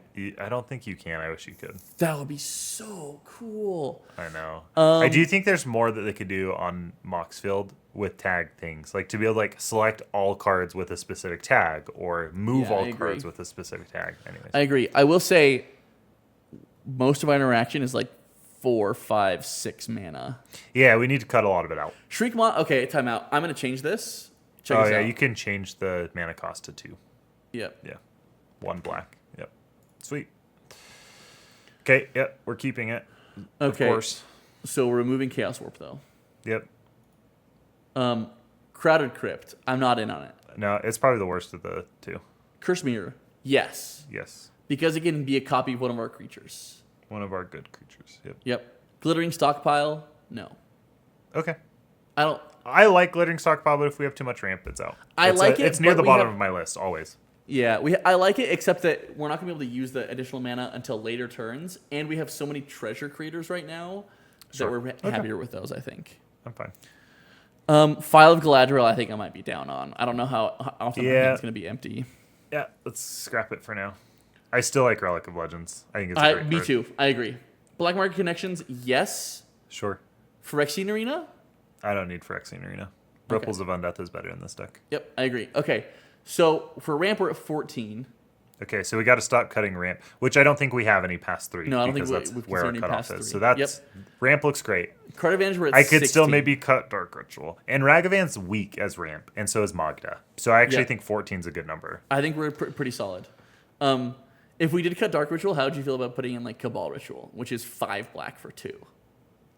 It's actually so time out. It's 3 black for 2, unless you have 7 or more cards in your graveyard, which we will have. I think I'd prefer Dark Ritual. I think it's more flexible. Great. Card advantage we're starting to get 16. A little low on. Yeah, so interaction is mostly what we're going to try to be cutting. So we are going to be okay. Yeah, keep going. We're good. Okay. We're happy with this. We're into 4 mana. 4 mana. So this is where we're starting to cut a lot. This is a great way to do this. Why don't I do this? It's this awesome. Is awesome. It's so really great. Good. It makes your curve really nice every time. It makes cuts easier, and I have a hard time making cuts sometimes. If people have made it this far in this video, do this. It's great. Yes, yeah, exactly. If you made it for the 3 people watching. Yeah, exactly. In hour 6 of this video. Yeah. Okay. At Sushi the Blazing Sky. I like it. I do like it. I guess it is a 4-drop. Yeah, but it creates 3 treasure tokens when it dies. Or gives you 2 potentially hasty creatures. Or gives you 2 hasty creatures. Yeah, exactly. I think it's good. Okay. Chainer Nightmare Adept. Cut. No, I'm just kidding. Cryptghast. I think we can get rid of Cryptghast. You think so? I think it's pretty good. It's so good. Okay, but it's only swamps, and I think it's less good in 2-color decks. I think we should get rid of it. Okay, move to considering. I was the one who put it in here, and I think we should get rid of it. Decadent Dragon? I think maybe we should get rid of, but I kind of like it, especially if we're doing a lot of treasure synergy. And we have a lot of treasure synergy right now. Yeah. I think it jumps through too many hoops to be like a 4/4 flyer. Like, I don't know. Hoops of 4 mana? No, of like spending 3 mana to do nothing the turn before. You don't have to, though. Yeah. But I agree with you. Let's put it in considering. But it's one of on my high list of considering. I mean, Filth is one of my pet cards. I think it's cuttable. I mean, it's probably going to work for one opponent. You're probably going to really hose one opponent because you're going to be able to just kill them on board. I mean, we could play Urborg. Oh, and just like hope to just run into the combo because that would be really fun. I'm super in for that. Yeah, I like that a lot. Replace the swamp with Urborg. Play Cabal Coffers. And we're like happy. Add Urborg. And if we're playing Urborg, we could also hope to run in the combo and put Cryptcast back in the deck as well. Mm-hmm. Okay, Garna. It's probably worse than Morbid Opportunist. Yeah. There's another Garna though that creates the tokens, isn't there? I don't remember. There is another Garna. I just don't remember what it does. Garna the Blood Flame. Blood Flame. Is it the same? Will you add Urborg before we forget to? Sorry. Yeah, Urborg, Tomb of Yawgmoth, and then we'll remove a swamp. Actually, I'm fine with just 37 lands in this deck. Right. Okay. Yeah, because they're not dead cards. Yep. Yeah. Oh no, not Garna. It's not Garna. Never mind. Remove. I think Garna's decent. I think we move it to considering. But it is one of our card draw pieces, so we need to be careful about card draw. Agreed. Pardon me. Neheb. We did not mark as card draw. Is card draw. You may discard any number of cards if you do draw that many cards. It's card selection. It's card selection. Card advantage, though. And I think we care a lot more about card draw in this deck. Yes, but also the cards we're putting in our graveyard are part of our hand, virtually, if they're creatures. I mean, this is just giving you... That's true. Okay, I like it. Yeah, keep it. I think we keep it. And I think you could mark it as card advantage. I think I could, too. Great. Prosper Tonemound? Prosper. Yes. Sure, yeah. I mean, I think it's good. I think it goes in most Rakdos decks. It's really good. Ravenous Chupacabra. So this is the kind of thing that's like really underrate. It's not good. Or I'm sorry, it's really overrate. It's not good. But it's so flavorful and synergistic with the deck that I like to keep this kind of interaction in the deck. Yep, I think we keep it in, but I think it's on our short list to cut as well. Yep, I agree. Yawgmoth, yes. You are up on Yawgmoth? Okay, I'm up on Yawgmoth. I think Yawgmoth's pretty good. I do like... So I think we've kind of started to reach a culmination of these strategies of we're playing really good Rakdos stuff, but we're also still making sure some of it's synergistic and leading into the other strategies of the deck. Yep. So I think Yawgmoth is pretty good. Damnation. How do you... Okay, with board wipes, do we like more board wipes because we can replay Chainer for 6 mana and then start playing creatures from our graveyard? Or because we're a creature-based strategy, do we not like board wipes? I don't know that I like Damnation in this deck. Let's get rid of Damnation. I think Living Death is a perfect substitute for that. Yep, I agree. That's great. Okay. Dread Return, I think it's cool. We don't have to play it, but I think it's kind of cool. But I think we're playing better Reanimator stuff. I think we're playing better Reanimator stuff. Yeah, I think we are. I was about to say, I think this used to be one of the premier reanimation pieces. Yeah, I think it's a cool one, but Baleful Mastery, yes. Sure. Yeah, Fill Profane, yes, because it's a land. It's a land. Vidalcan Orrery. Dude, I want to live the dream so bad on Vidalcan Orrery in this deck. Yeah. Can you imagine just like you have 6 mana and you're like, I play a 1-drop, 2-drop, 3-drop on each of your turns? Yes. Out of your graveyard. But you do have to discard a card each time from your hand to do that. Sure. Sure. Yeah, you draw them every turn, Spencer. I don't see what the problem is. Yeah, we can cut it. I think it's a dream, but I really like it. And if I were building this deck, this would 1,000% be in this deck. I like the dream a lot. Move it to considering. I'm gonna move to considering. When I build this deck, inevitably it will be in this deck. Yeah, I think it's cool. It's on the top of my considering list, but I do think we have 12 other cards to cut, and I like some of our top end stuff too. So wait, if we cut 6 from 5 and 6 from 6, where does that put that in our curve? How many do we have? Oh, that's great. That would look really good. I think it would look pretty good. 6 from each. Okay. Okay. Okay. Going through with a machete. Get rid of Elena. I don't. Yeah, I think Elena is considering cool though. I Cool think it's find. cool. I should Thank preface you. each of these with cool find, Thank but I you. don't think it. You too. I think there's better you too. stuff. Same thing.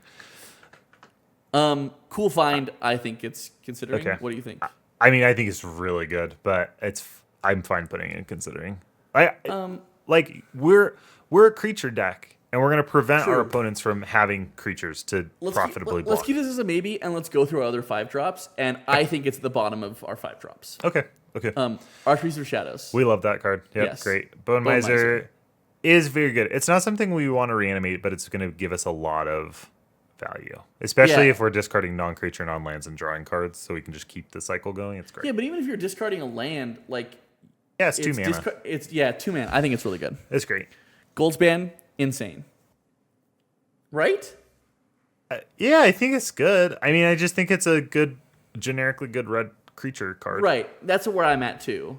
Yeah, so I think it's like one of the least interesting in the 5-drops. But I do think it's one of the like, least good. interesting. But I also think we're playing a lot of treasure stuff. We're playing a lot of high mana value things. I think it's pretty solid. Okay. But I think we can. I think it's really, really good. But if you don't think it's flavorful enough, then we can put it down with Archpriest. Yeah, I think Archfiend. it's in the same category as Archfiend. Okay.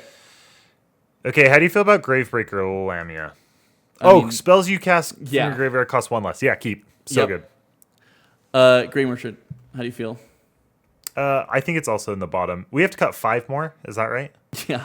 So far it's Archfiend of Depravity, Goldspan Dragon, and Grey Merchant. Yes, but I'm higher on Goldspan than either Archfiend or Really? Grey Merchant. Okay, let's keep going. Ilharg. We can cut think also- Ilharg. I think it's also on the list. Yeah, I think it's cool, but I think we can cut Ilharg. Junji, I think it's so fun. I think it's very, very fun. But it does thrive in like an aristocrat style deck where you can sacrifice it at will. Yeah. But if people don't block it, then awesome. Then it's also just 5 damage. Right. It's hard to block too. It's got menace. It's hard to block. Okay. I think it's cool. Do you like, okay, out of Junji, I think Junji, Karlach, and Terror of the Peaks, I think we should have one of those and then cut the others. Yeah. I think if we're talking about just like pure value in our creature strategy, It's probably Karlach. it is the best one or the one to cut. Oh, I don't know. You kept hovering over it, so I thought it was the best one. No. Or do you think it's Terror? It just does so much damage because we're going to be casting so many creatures. Yeah. But we do have a lot of attack triggers in the deck, and I like Karlach for that reason. Okay. So for now, let's remove Terror of the Peaks, Junji, Let's remove Junji, for sure Junji, and Ilharg. Because Junji doesn't have an attack or ETB trigger, and that's what we care about in the deck. And then what other 3 are we doing? Between Archfiend, Goldspan, Gary, and Terror. Goldspan already has haste. I'd like to count the number of treasure things we have in this deck because I think it's a lot. We don't have any treasure payoffs. It's just good ramp. It's just good ramp, but Goldspan doubles your treasures. Sure. As long as Goldspan's out. As long as Goldspan's out. But Goldspan creates like a treasure at minimum. Yeah. Okay, let's go to 6. Can we come back? I'm having a hard time with this one. Okay, but we know we're cutting Archfiend and Gary, right? I think. Is it just between Goldspan and Terror of the Peaks, or is it between Goldspan and something else? I think it's between Goldspan and Terror of the Peaks, but it could be between Goldspan and Archfiend if you like Archfiend better than Oh, yeah, Goldspan. I really like Archfiend. Okay, we're taking out Gary. Okay, I think Gary's the worst one of these, though. Okay, and then we have to remove 2 of those 3. Yeah. Okay, let's go to 6. Okay. And we could probably move a 7 or 8, too, so keep that in mind. Yep. Ancient Copper Dragon, I think very good in this deck. I think it's wild in this deck. Bloodthirster, not as good.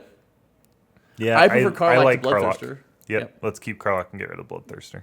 Okay. Burning Rune Demon. This is like the double tutor one. This is a double tutor. Tutors to your graveyard, tutors to your hand. 6 mana, tutor 2 cards. It's a 6/6 flyer every time it ETBs. I think it's pretty good. It's a generic tutor, and we kind of were wanting to do. Okay, let's get rid of it for now. Okay. We got to cut 6 from here, so we're on 2. We got 4 more. Combustible Gear Hulk. Do you like Combustible Gear Hulk or Atali's on attack? Yeah. And it gets 3 opponents. So but they're both it's kind of both 3 cards, right? Yeah. Yeah, except that Atali lets you cast them for free, but it's only the top card. And Combustible draws you 3 from your deck, which is pretty good. I like Atali better. I think Atali's better than Combustible. Okay, so maybe we get rid of Combustible. Yeah, I like. So we need to get rid of 3 more. Much. It also mills. Okay. I know. Grave Titan, yes. Yes. Inferno Titan, yes.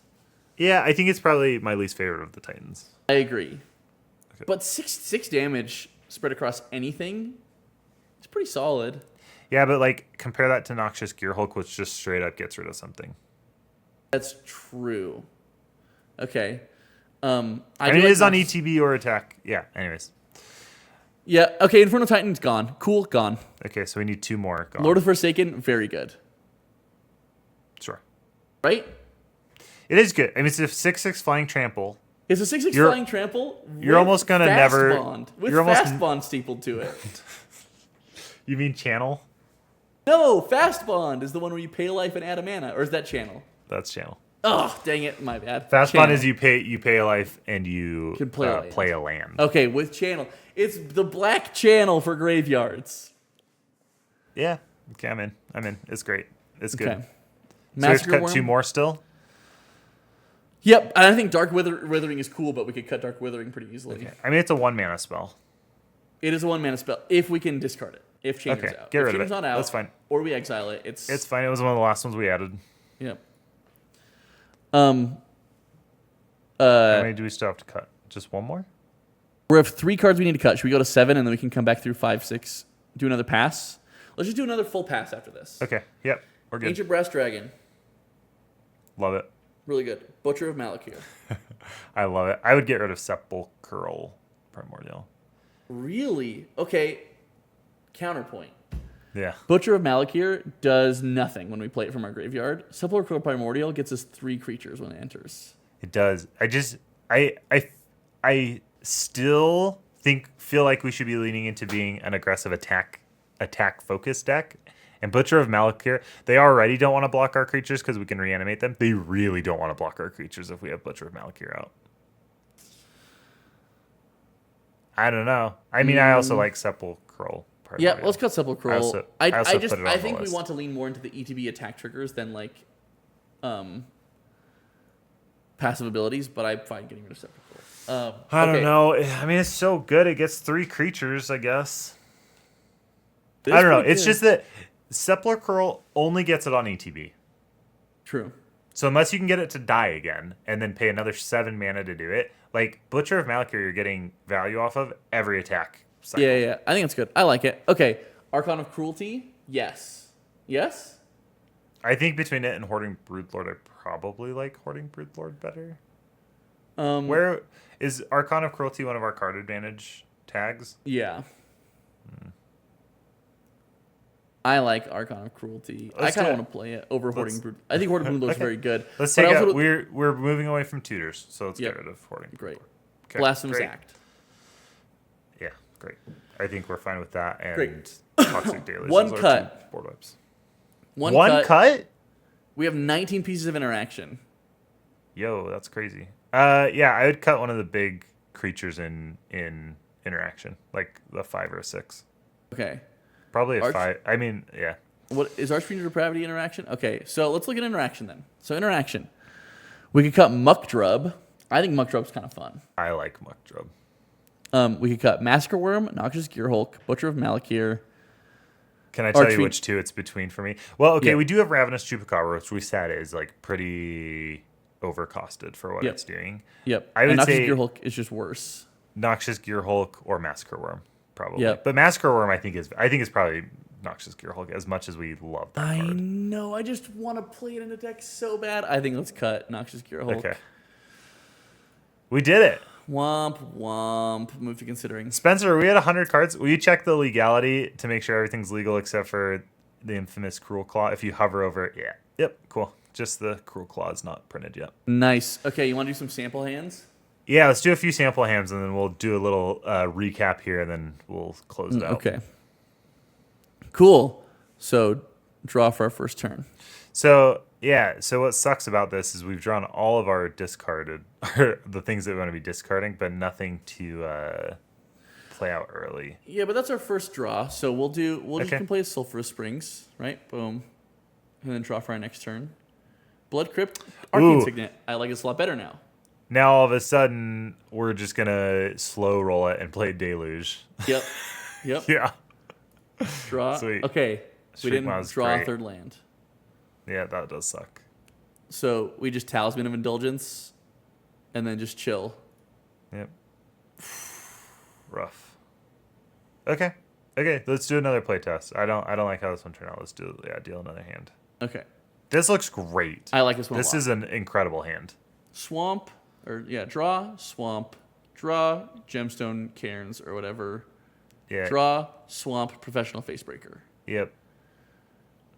Draw, haunted ridge, doomed necromancer. Get a treasure counter. Or a treasure token. Get a treasure token. Doomed Necromancer, keep up Infernal Grasp and Baleful Mastery. And then Yep. the next turn we get to play Bolas' Citadel, and we're kind of off to the races. Yeah, we can play Bolas' Citadel, or we can we could do a couple things too. Well, we have one treasure token. We attack. Okay, this turn we could Chainer. Chainer has haste, if you remember from Yep. Command Zone. Oh, and get 2 treasure tokens. Yeah, because of Chainer, Professional Facebreaker, treasure. Use Bring use a black to tap Doom Necromancer. Activate Chainer, discard Rakdos. Use a black to sacrifice Doom Necromancer. Wow. Yeah, cool Get line. Rakdos back, and then use our mana to cast Doom Necromancer. Love it. Yep, that's sweet. Oh, that's insane, dude. That's cool. Okay, one more. One more. No lands. Yeah, sweet. Pretty good. Okay. Draw, mountain, draw, mountain. Or Keep Temple of up Malice. Baleful Mastery. Temple Yeah. of Malice, scry, put something on the bottom, right? Oh, sure. Turn 2 Temple of Malice, I guess. Yeah, probably. There's not a better time to do it. Draw Magus, Mountain Magus of the Wheel. Yep. Draw Fabled Passage, comes in untapped.